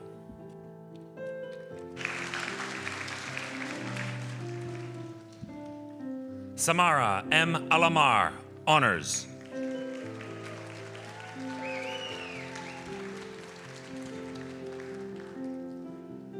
Yasir Al Husseinawi.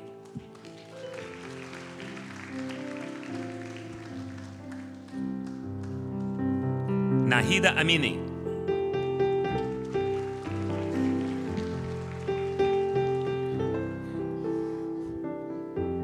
Mohammed Aslam.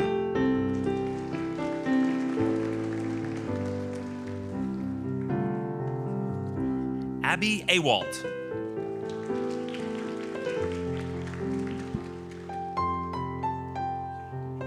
Daniela Babich.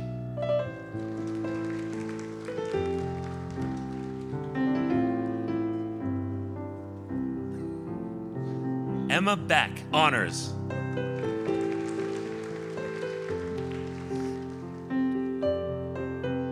Lakhvir Singh Batoa.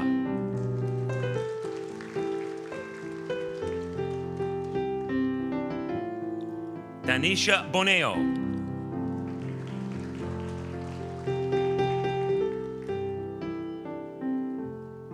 Alicia Bray.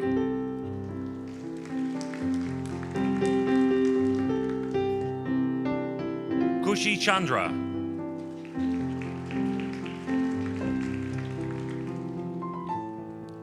Umang Praladbhai Chaudhry.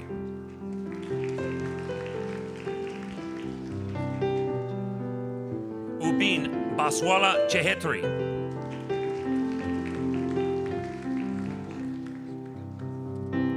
Sean Kraus.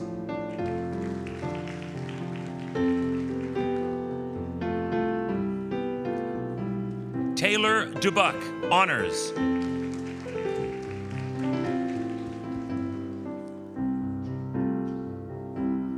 Joseph Garcia.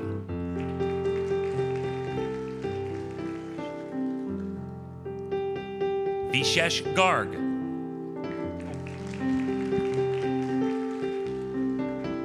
AJ Singh Gill.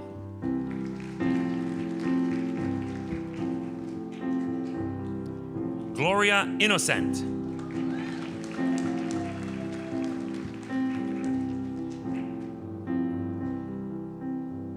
Rebecca Irwin.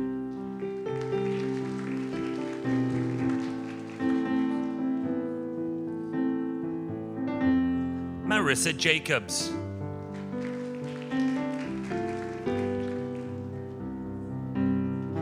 Arian Jani.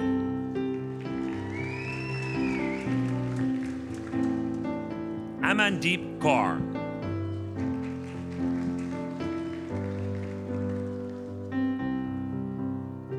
Gurleen Kaur.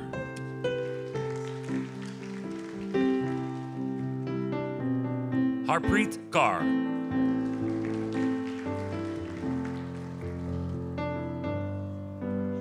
Kamalpreet Kaur.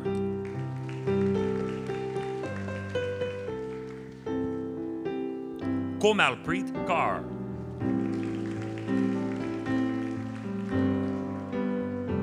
Sukhpreet Kaur.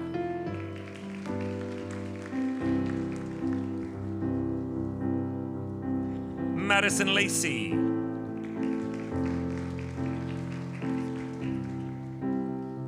Nolan Leverton.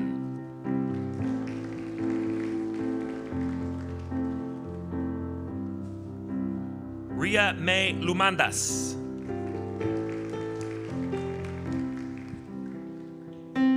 Ethan May.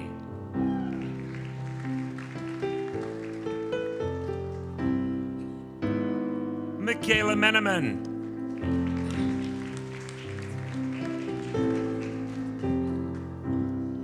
Phoebe Moudet.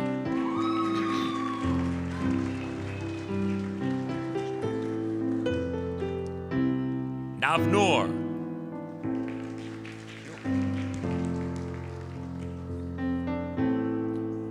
Wang Tu Nu Yoen.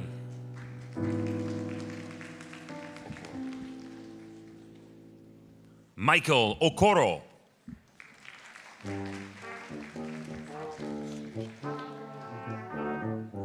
Heli Sureshbhai Patel.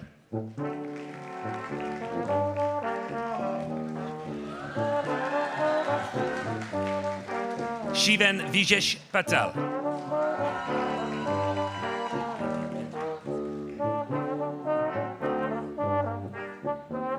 Wendy Pinzon Valencia, honors.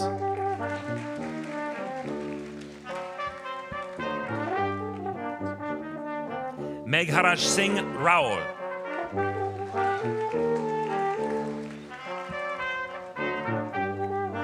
Ritika.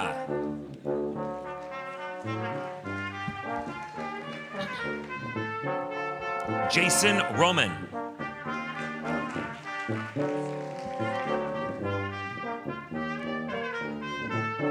Megan Osterhoff.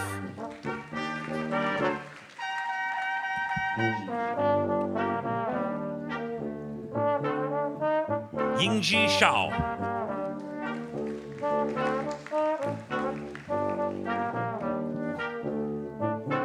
Komal Sharma.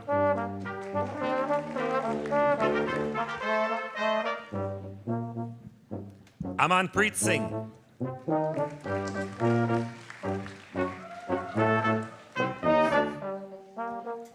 Jaskaran Singh. Jatinderjeet Singh.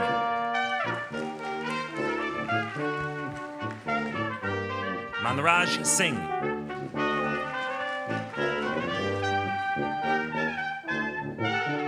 Navraj Singh.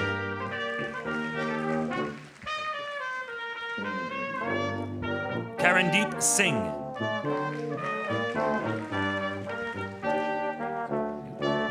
Tejbir Singh.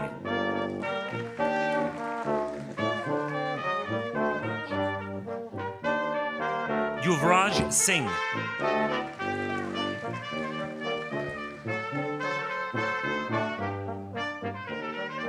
Paras Thakur.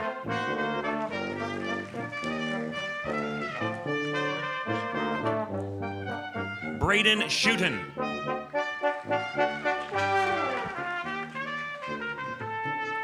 Gurmeet Singh.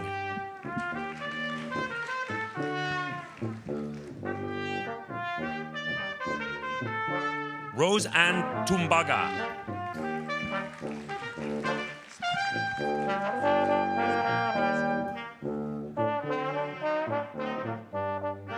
Victoria Spidell.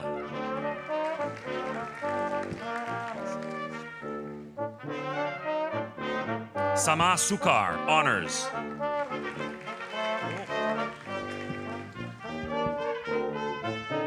Business Accounting, Margaret Abel.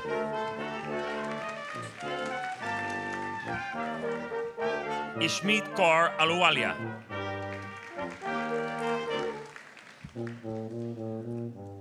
Valeria Bereno Bernal.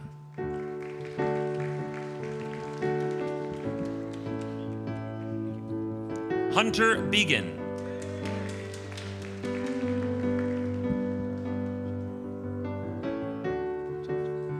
Tiana Bejelajak.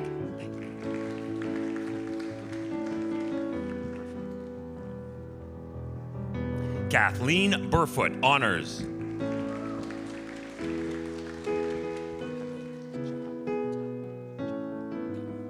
Hemank Chabra.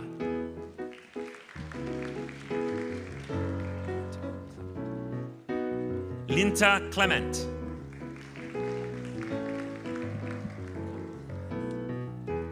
Ryan Cunliffe honors.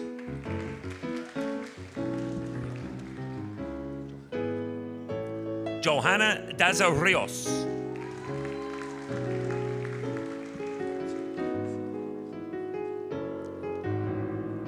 Clarissa Delat.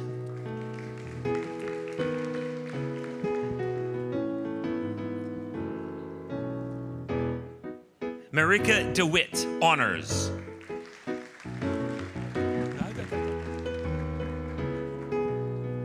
Dharmeek Dayawakonda.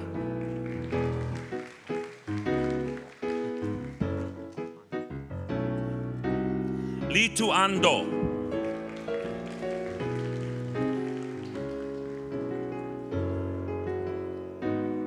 Jennifer Edward.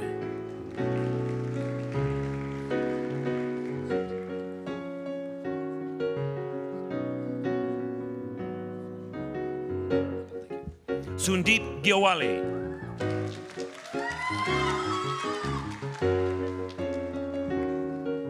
Curtis Hinchcliffe honors.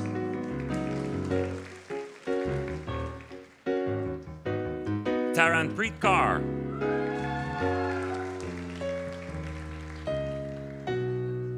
Virpal Kaur honors. Rita Kluss honors.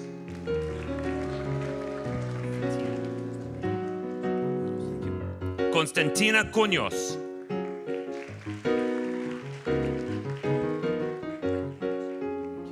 Amanda Langadinos.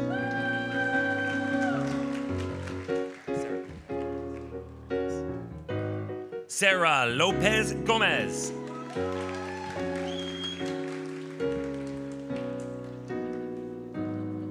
Gordon McFadden honors.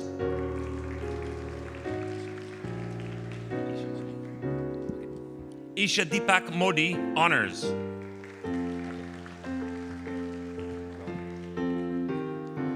Roa Mohammed.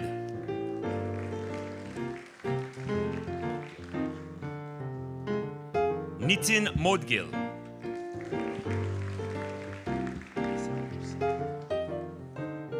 Hazel Josiah Odon honors. Leslie Ann Cruz honors.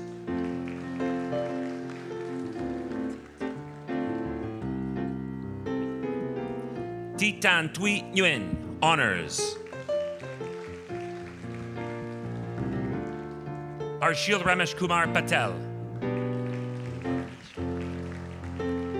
Tanisha Rani.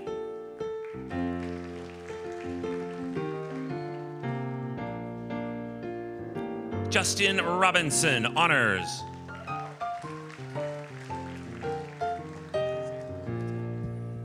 Micah Samuels.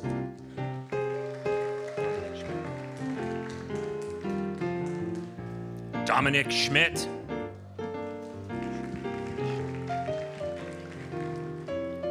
Ishan Sharma honors.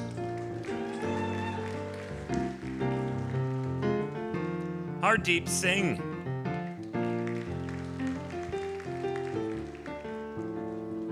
Karandeep Singh.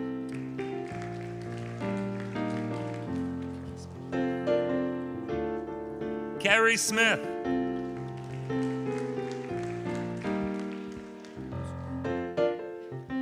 Prabhu Soni.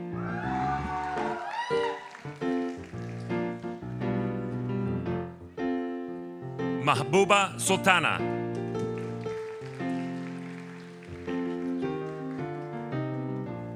Jerusha Tatoy.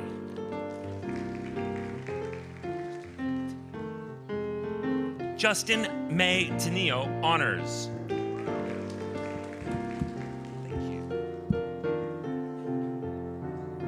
Suraj Virk.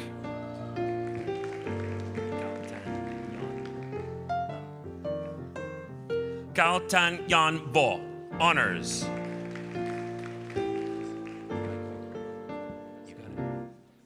Michael Vu.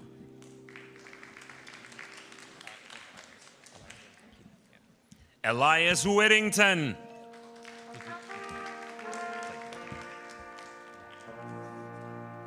Julia Yazji.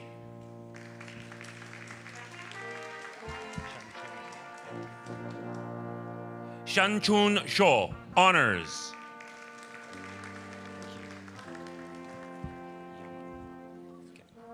Business Administration, Yama Abdullah.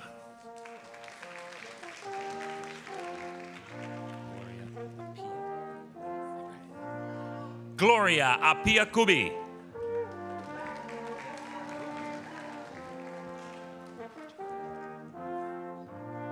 Anup Chandran Balachandran, honors.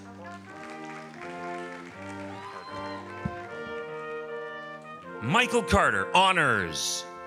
Also graduating from business with honors.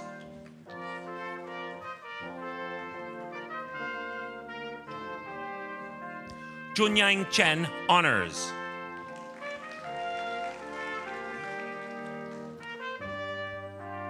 Mahima Bihari.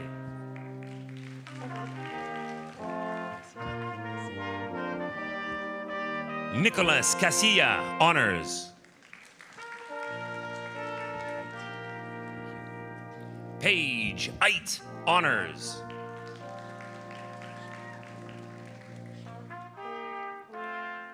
Shara Garrido.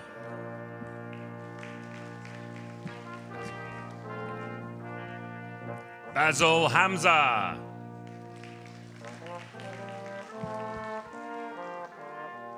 Luke Hellam, honors.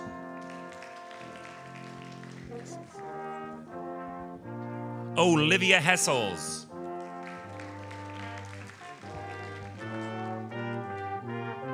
Luka Rostov.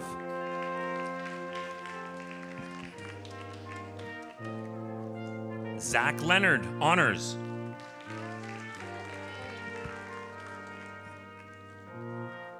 Jack Noble.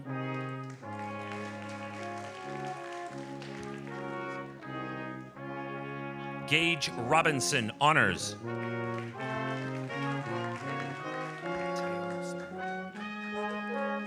Mateo Solano Duarte.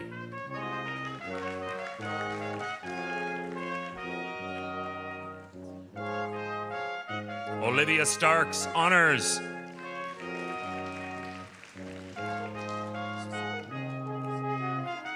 Tevin Suchipto.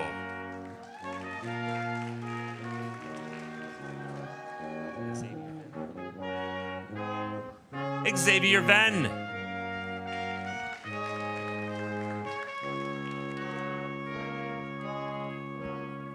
Business Administration, Accounting, Isra Al-Chihabi.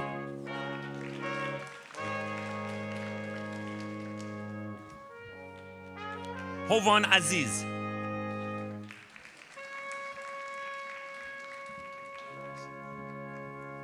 Jamie Bryson.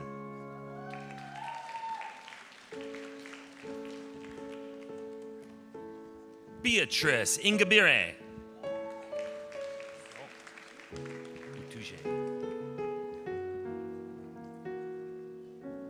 Utuje Nirmasurasa.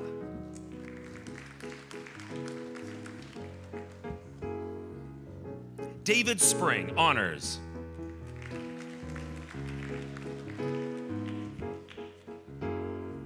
Damon Vitucci.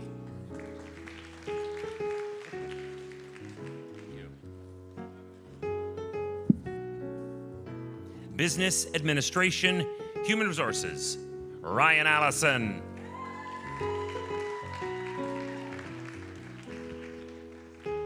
Tina Chung, honors.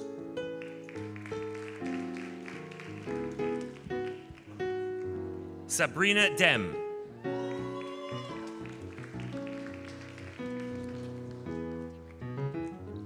Natasha DiRito, honors.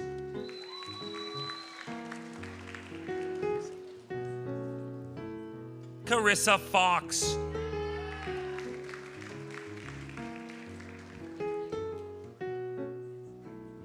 Tyler Gregg, honors.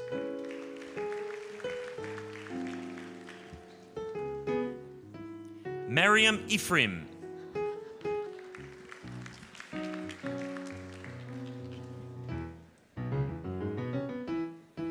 Taylor Jeffrey, honors.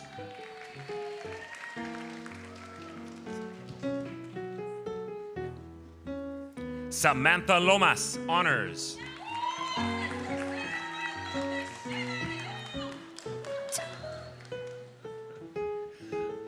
Abdul Rafe.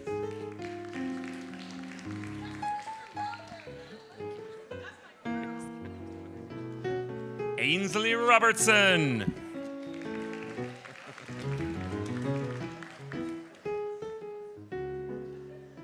Manela Patricia Bueno Salada.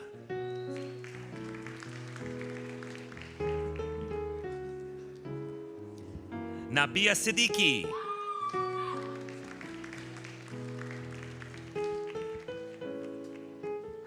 Willis Sloan.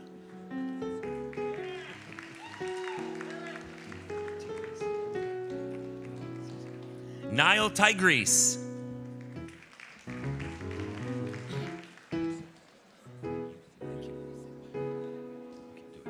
Stephanie Usyk.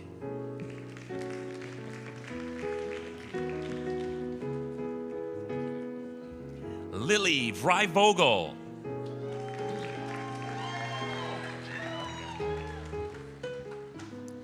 Office Administration Executive, Sumaya Abdullah, honors.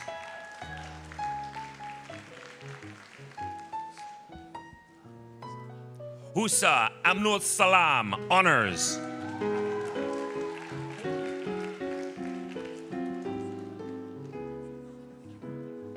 Dina Al-Sakaf.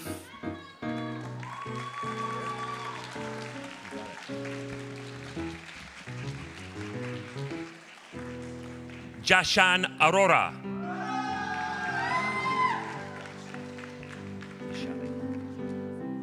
Vishali Arora.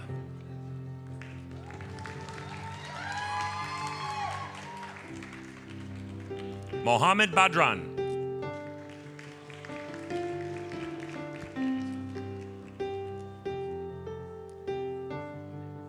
Thomas Robert John Barizo.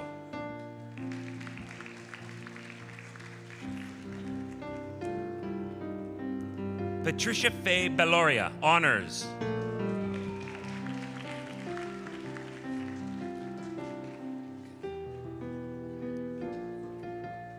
Brooke Finkiewicz, honors.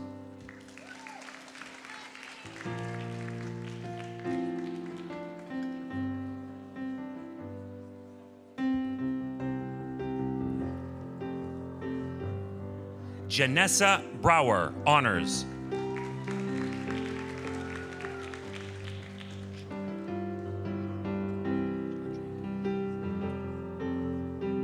Bhumika Chaudhry.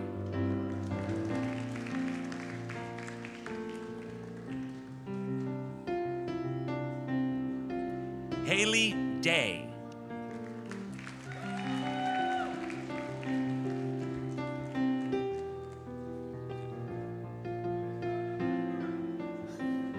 Ramesh Dakal.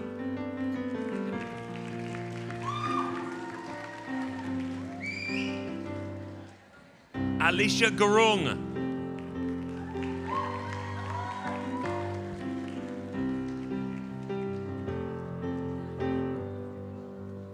Jasmine.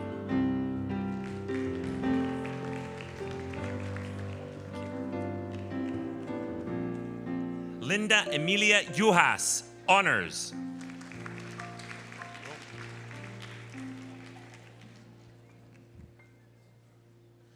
Anmol Kaur.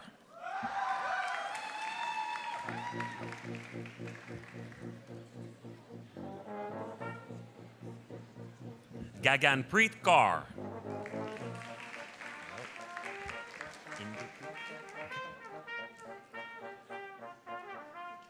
Inderpreet Kaur.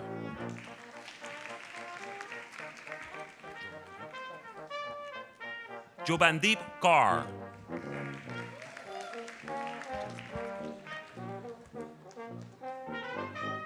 Jaspreet Kaur.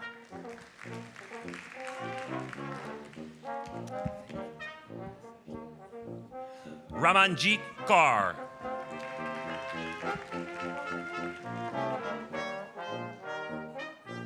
Talvinder Kaur.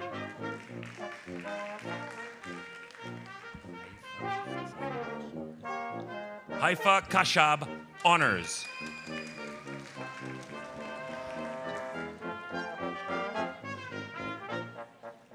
Janvi Kotecha.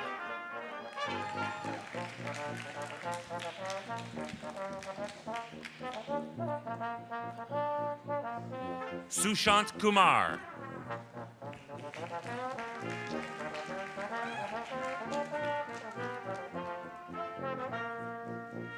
Yogesh Laga.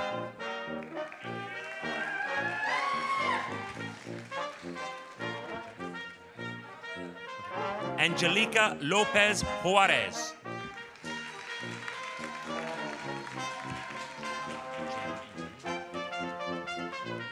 Jan Marie Mello, honors.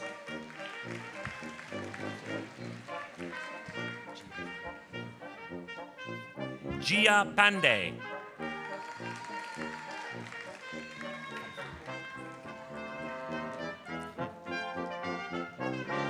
Carolyn Pfeiffer, honors.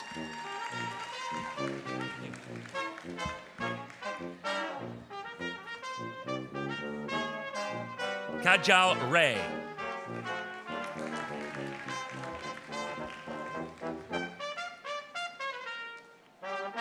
Mariana Isadora Rivas Cano, honors.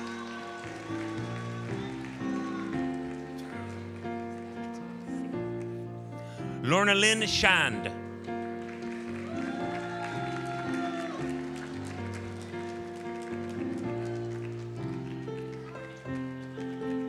Rushi Rahul Sawant.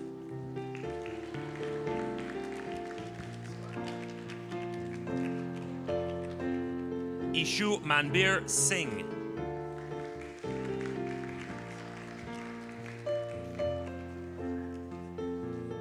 Sajanpreet Singh.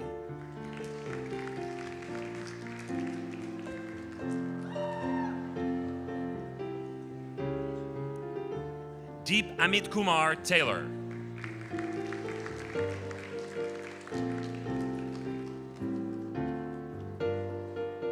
Divya Verma.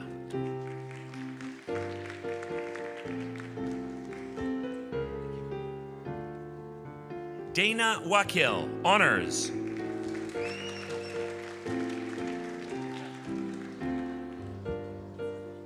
Office Administration General.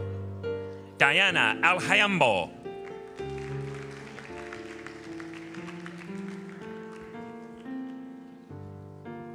Unica Isabel Alimango.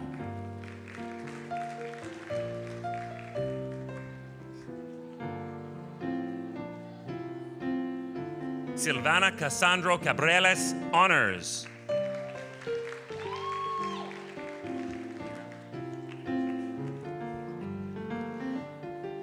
Lionel De La Rosa.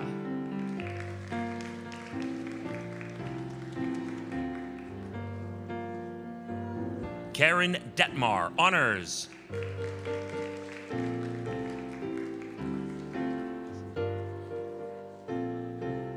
Christina May Diaz, honors.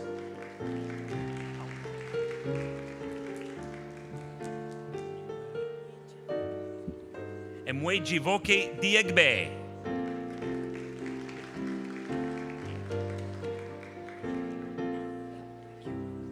Rachel Ello, honors.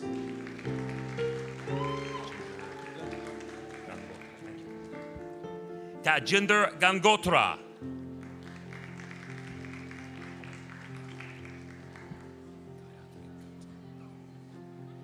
Gayatri Gautam, honors.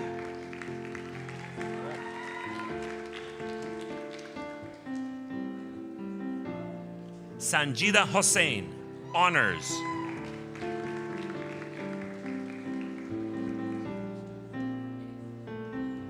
Akila James, honors.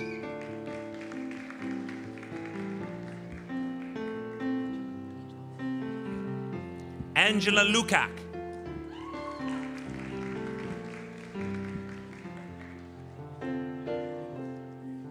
Manpreet Kaur Mander.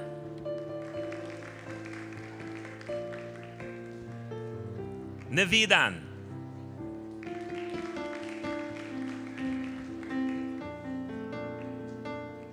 Natalie Nolan, honors.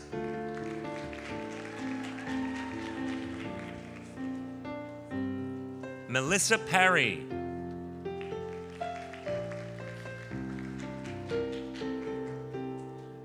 Nakia Rahim, honors. Alicia Ratti.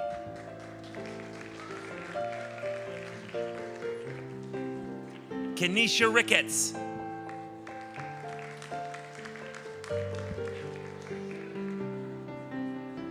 Harpreet Singh.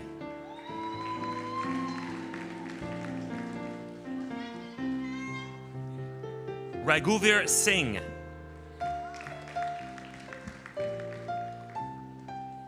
Rebecca Smith, honors.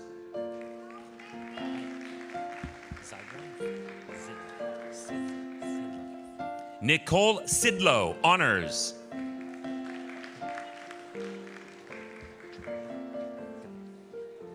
Kayla Trenholm, honors.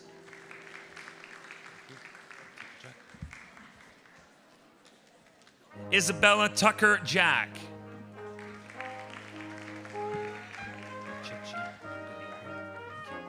Uchechi Udeaba.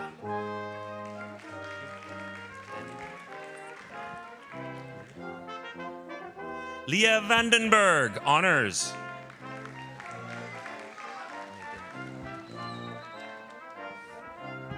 Megan Weinhofer, honors.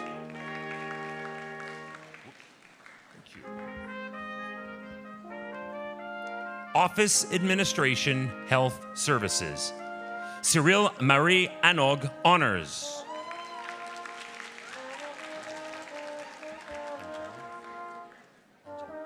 Anjali Aurora.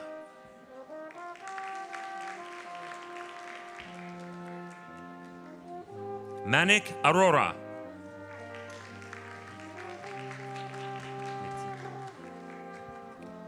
Nitika Bakshi.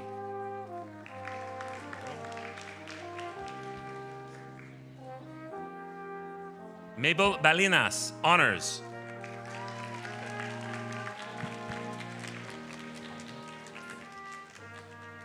Pavna.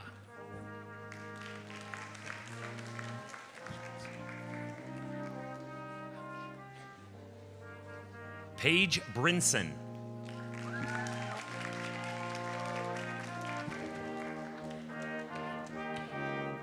Brittany Carrero.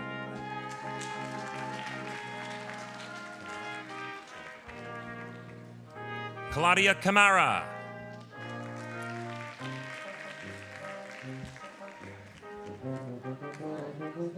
Manas Dingra.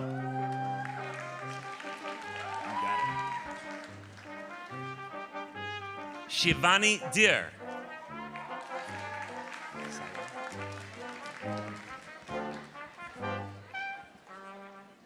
Cyril Mary Dumas, honors.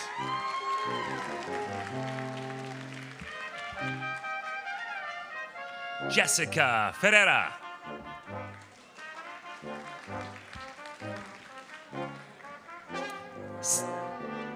Sarah Frederick, honors.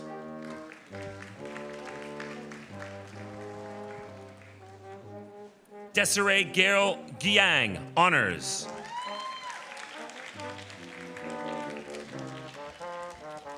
Susmita Gurung.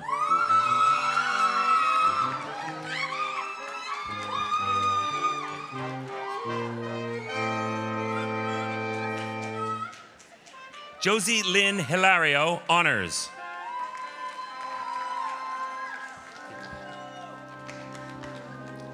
Hitakshi.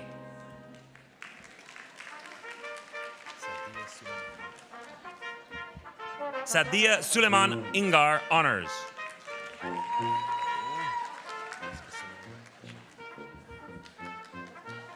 Jessica Samir Ishak, honors.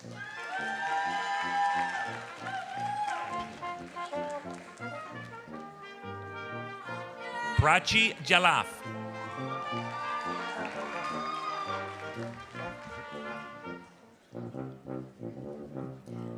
Angelica Paula Juarez Montoya, honors.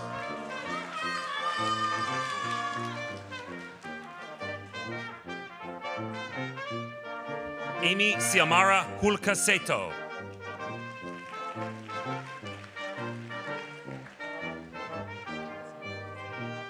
April Rose Junsei, honors.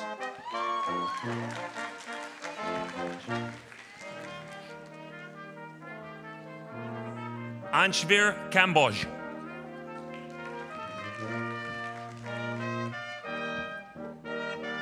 Baljinder Kaur.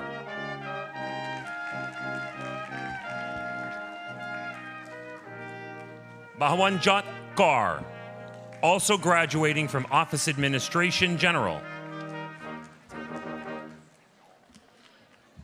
Devinder Kaur, also graduating from Office Administration General. Harmanpreet Kaur.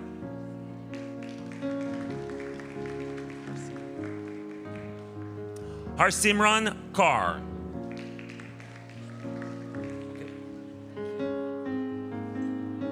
Kushmanpreet Kaur, honors.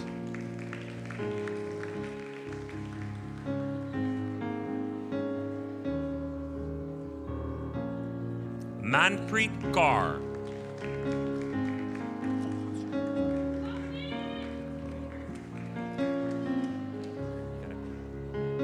Mehakpreet Kaur, honors.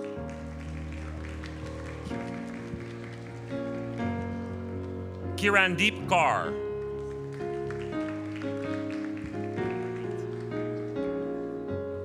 Parneet Kaur.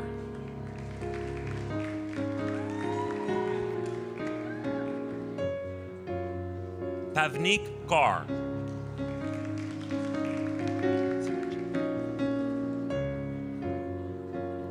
Simranjeet Kaur.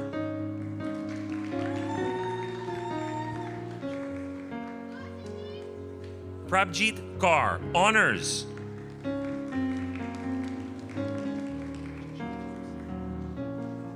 Jashandeep Singh, honors.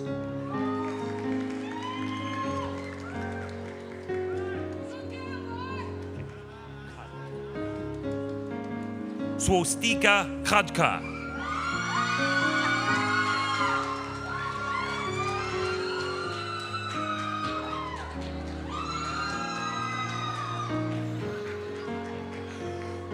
Sonia Karal.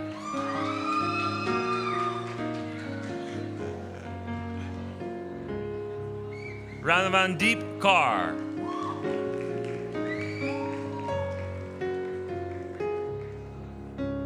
Loveleen Kaur.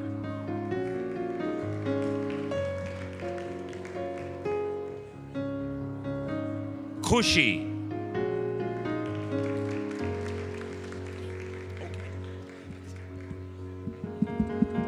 Khushi, honors.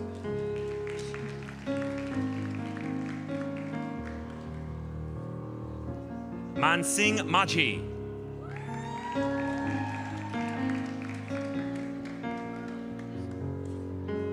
Thea Christina Luson, honors.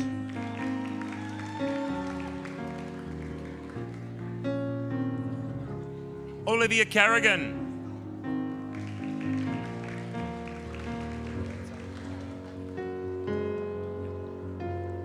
Roberta Cara Abinadar, honors.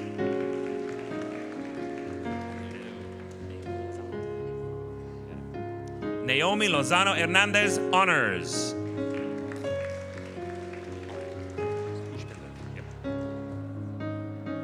Kushpinder Kaur.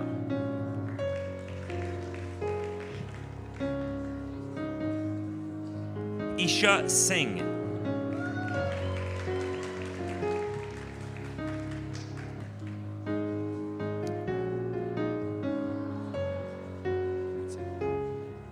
Ravneet Kaur.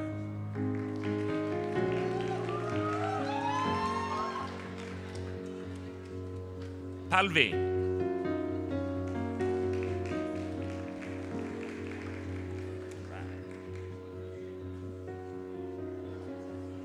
Elizabeth Lacampuanga, honors.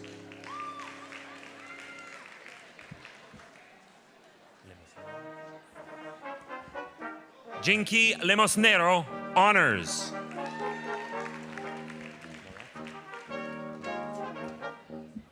Beverly Loretti, honors.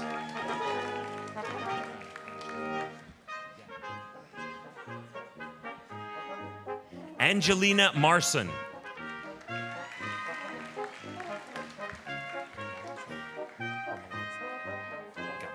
Jamie Melanson.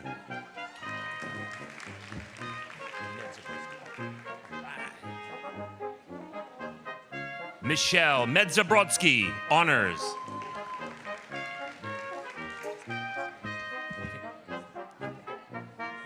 Abhishek Makwan.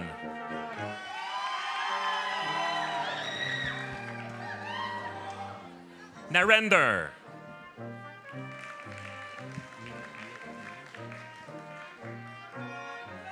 Min Nguyen, honors.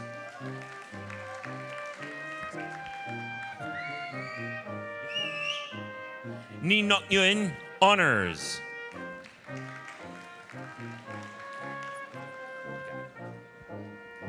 Nargis Nazari.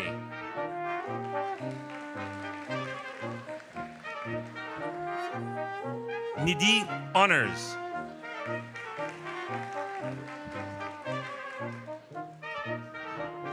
Navru.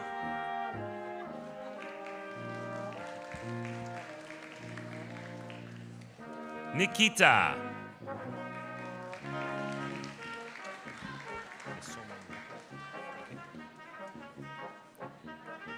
Mesoma Noke.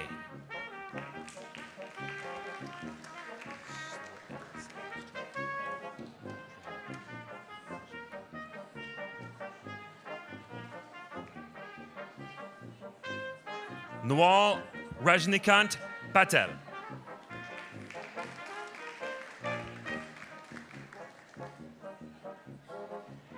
Brooke Lynn Paul, honors.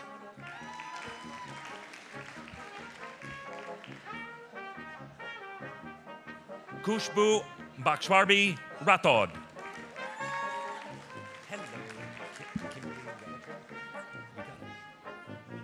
Kimberly Relator, honors.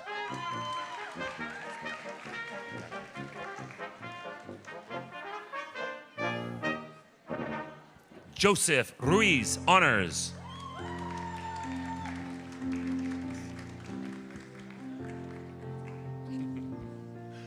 Brittany Rice.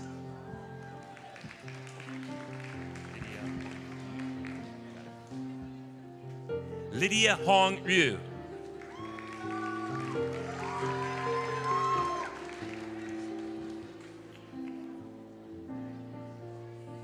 Janina Isola San Juan, honors.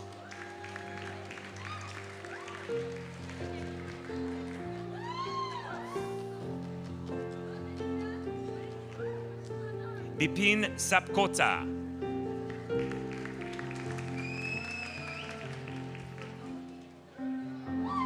Sanjana Sharma.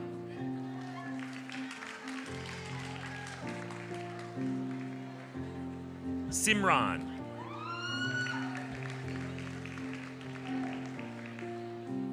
AJ Singh.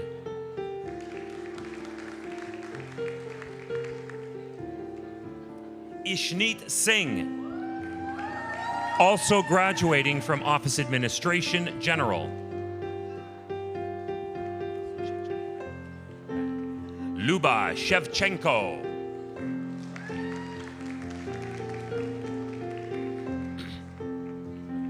Jasmeet Singh.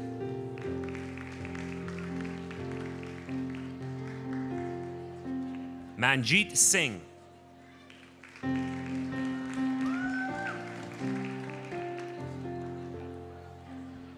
Manpreet Singh.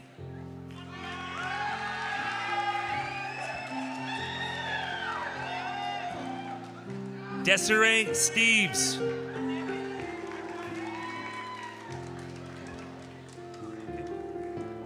O'Brien Taki.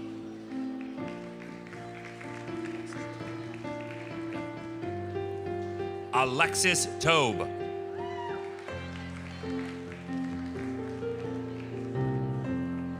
Emily Taylor, honors.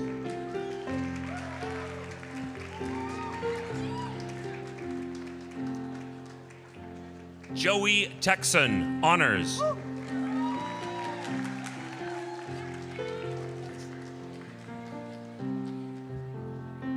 Buona Umang.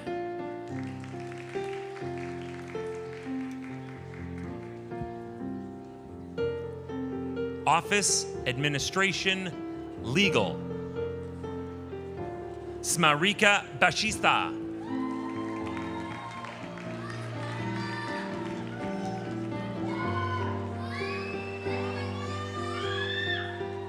Gabriela Cruz.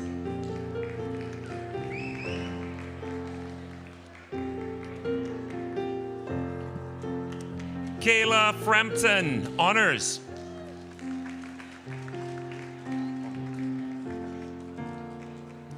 Jessica Hormuz, honors.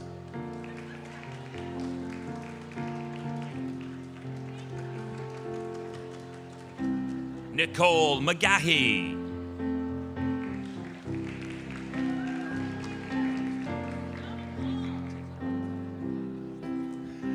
Stacy Robertson, honors.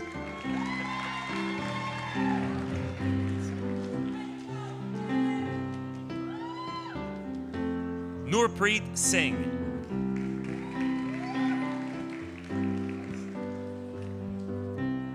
Amber Weiss, honors.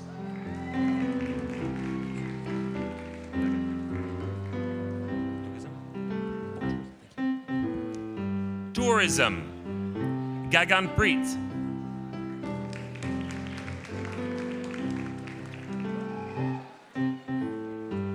Rohan Gautam.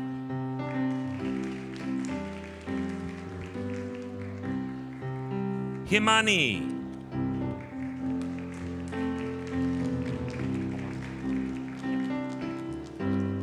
Olamide Idele.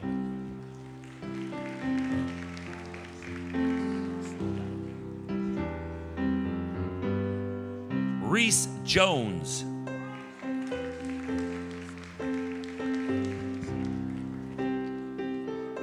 Sarbottom KC.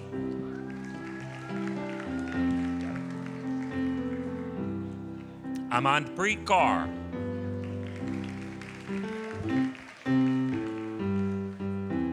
Kushvir Kaur.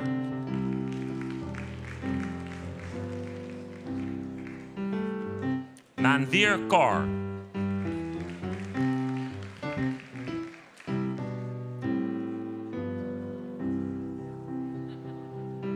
Harmeet Kaur.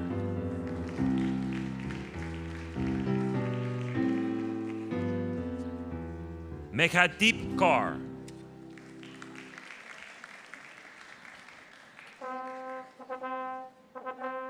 Navkirat Kaur.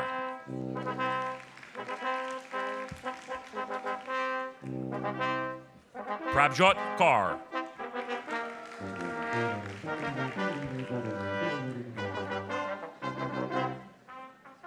Ramanpreet Kaur.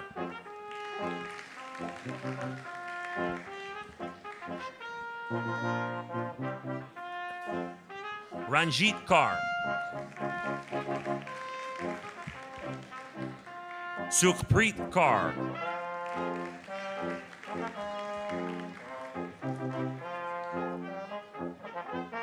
Sumandeep Kaur.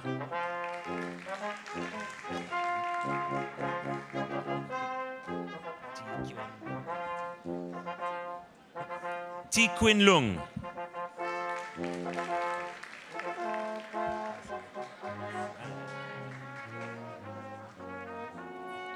Cassie Mitchell.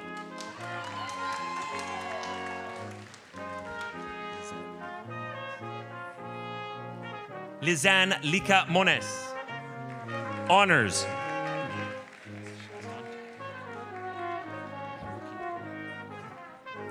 Haruki Yadomi.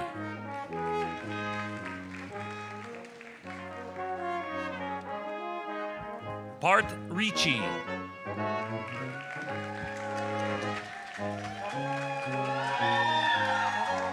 Salman Khan.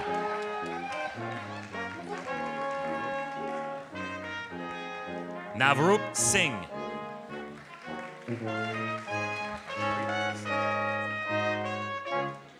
Arshpreet Singh.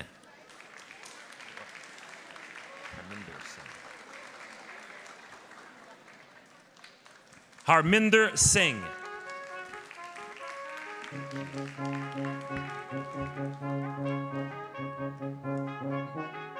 Once again for business, Jaspreet Kaur Dayal.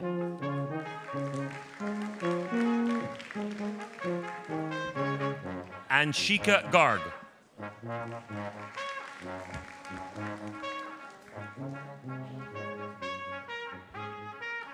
Ishika.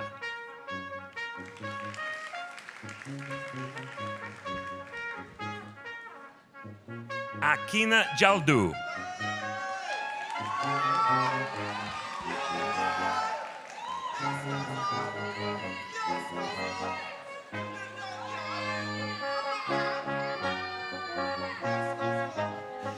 Amritpreet Kaur.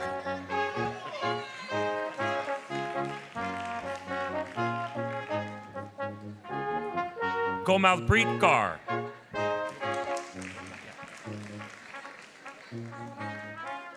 Ravneet Kaur.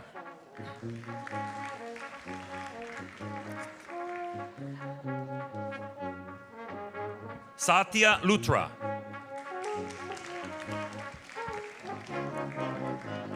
Dilpreet Singh Sanhu.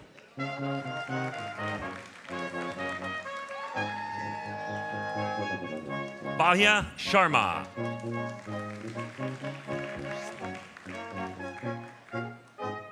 Raj Singh.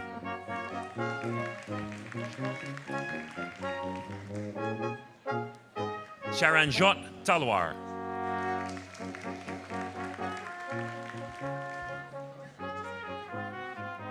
Back again with business accounting, Drashti Chaudhry.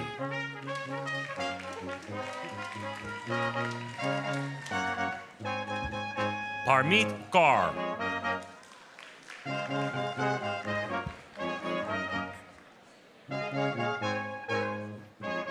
Back with business administration, Muska Amzadeh.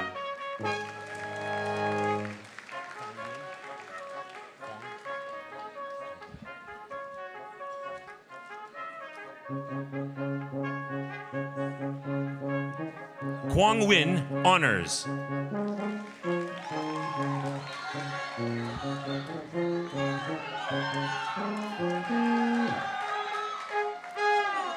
One more time with Office Administration Executive Jaswinder Kaur.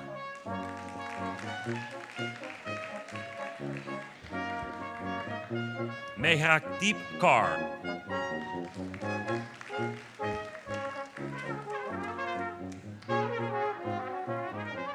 Inderveer Singh.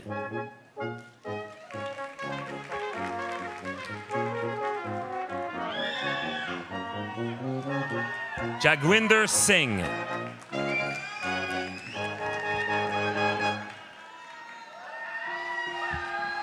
Ran Singh.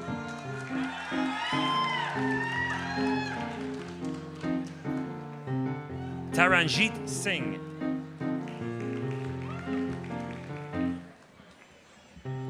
Back to Office Administration General, Demi-Louise Kaganiga, Honors.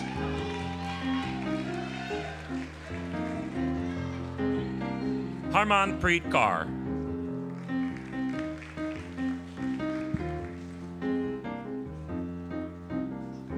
Another round of Office Administration Health Services, Marcela Edith Cotera Sanchez.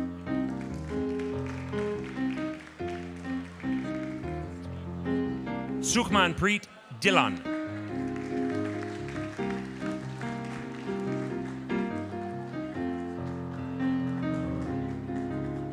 Gurpreet Kaur.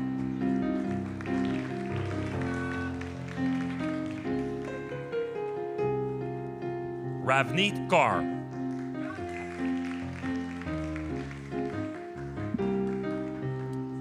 Savreet Kaur.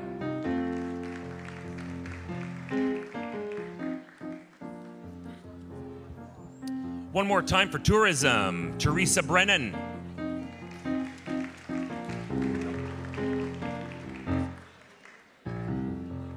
Husanpreet Kaur.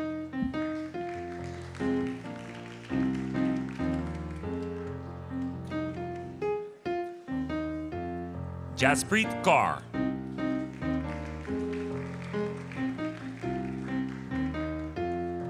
Manpreet Kaur.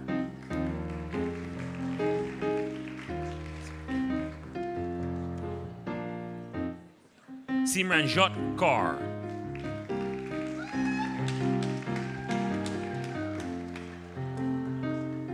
Harpreet Singh Parmar.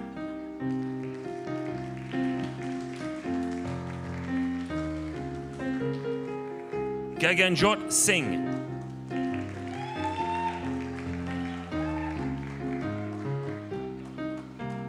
Gurpreet Singh.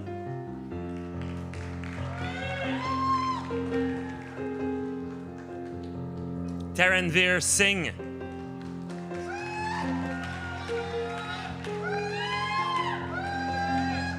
The last graduate this morning is Tajipan Tanabalasingam.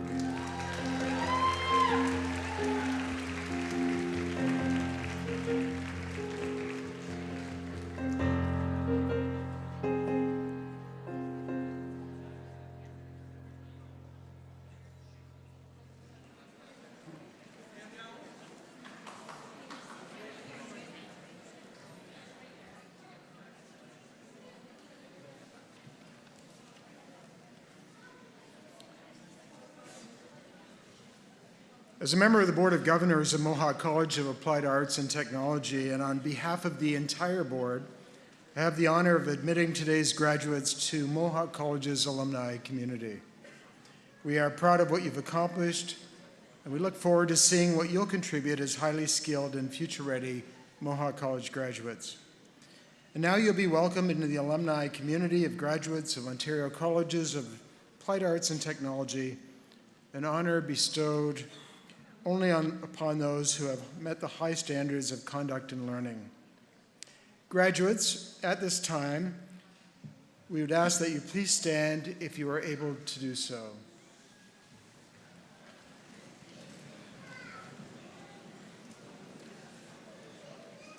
In the name of Mohawk College of Applied Arts and Technology, I hereby charge you to safeguard the dignity and ethics of our community, cultivate the spirit of inquiry and innovation, celebrate your role as a local and global citizen, maintain through study the fresh viewpoint expected in an age of rapid advancement, and contribute in all these ways to society in order that the dignity of humankind through you may be constantly reaffirmed. Scientia opus omnium. Knowledge is the work of all. Congratulations, graduates.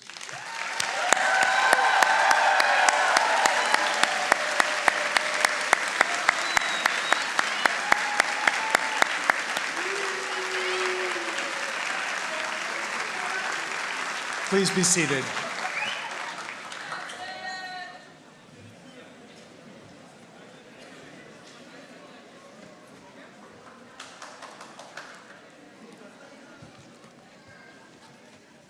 Well, good morning, everybody. I now have the pleasure of presenting an Outstanding Achievement Award at today's ceremony. Mohawk College is pleased to present an Outstanding Achievement Award to a graduate of the Business Accounting Co-op program. This student came to Mohawk as an international student to pursue her education. Specializing in Business Accounting Co-op, she is steadfast in her pursuit of attaining the CPA designation. Demonstrating academic excellence, she has consistently secured placement on the Dean's Honors List with a notable weighted GPA of 94.5%. I know. Complementing her academic achievements, this student has garnered invaluable practical experience through 3 enriching co-op work terms, where her performance merited a full-time employment offer upon graduation. She has been a 2-time Celebration of Learning Award recipient as well. In her commitment to community service, her volunteer work started before she arrived in Canada and has carried on. In the Philippines, she was part of Hinabang, a youth organization aiding families in Siargao, her typhoon-prone home island. Transitioning to Canada, she has led beach cleanups and trail cleanups with Hamilton Conservation Area, ensuring environmental preservation. During her co-op, she volunteered at Essential Aids, packing emergency supplies for families in need and supporting cancer patients through the Wellwood Run, witnessing the impact of solidarity on their journey. Since her first semester at Mohawk College, this student has sought ways to give back and engage in campus life. She has volunteered at open house events, was a campus tour guide, and played a pivotal role in fostering the Filipino community on campus, culminating in the establishment of the Filipino Community Club within the Mohawk Student Association. She has also extended support to incoming international students through the Airport Welcome Program. She has been very involved with the Student Life Department, serving as a campus ambassador, a MoCrew leadership camp leader, organizing events, and mentoring students in their personal development. In her final semester, she assumed the role of Student Leadership Ambassador, spearheading Orientation Day, orchestrating workshops and events, showcasing her commitment to enhancing new student experiences and leaving an indelible mark on her college community. Now, in addition to receiving an Outstanding Achievement Award, I'm also pleased to present this student with the W.K. Warrender Award. This award recognizes the distinguished contribution of recipients to student life throughout their time at the college. Please join me in congratulating Justin May Teneo.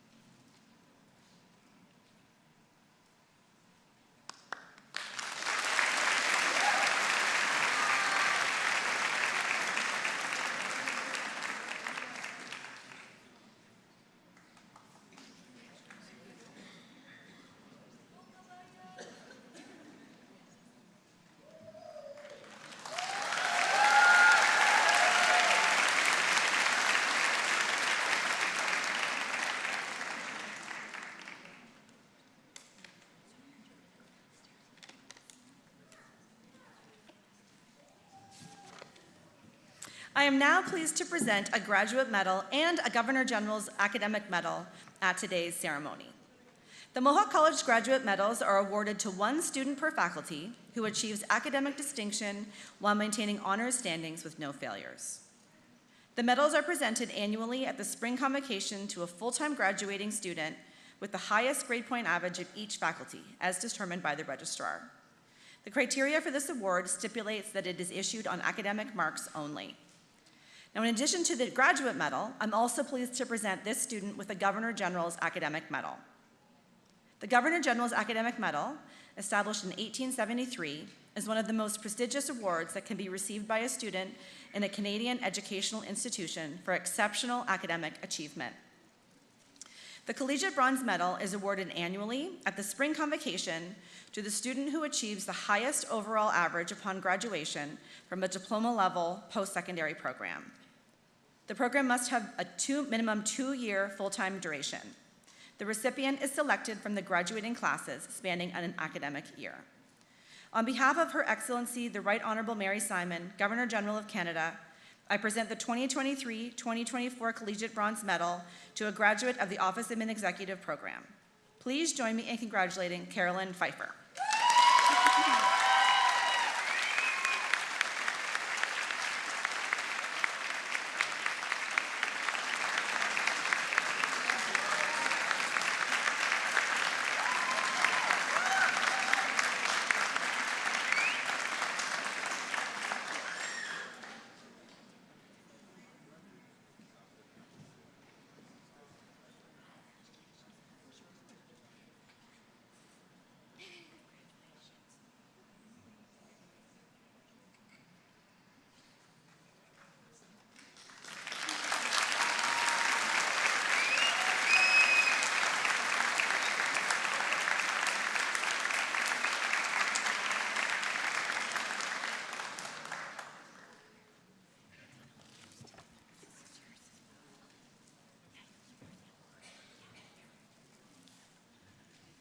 Congratulations to our award winners, and how about one more huge round of applause for the entire graduating class of 2024.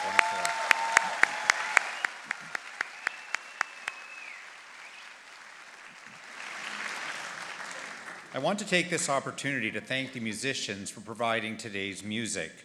The Steel City Brass Collective, who are all Mohawk College alumni, and Mohawk College faculty member Dusty McKeil.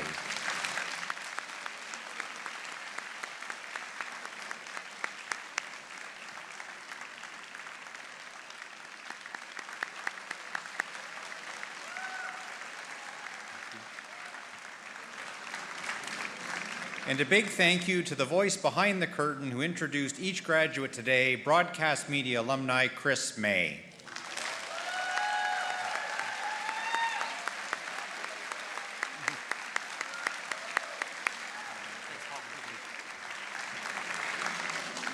Self-serve photo booths are available for graduates, family, and friends to use following the ceremony behind the theater in the C-Wing hallway. Audience, please remain at your seats until all the graduates have left the theater. Once everyone has exited, you can meet your graduates in the C-Wing hallway.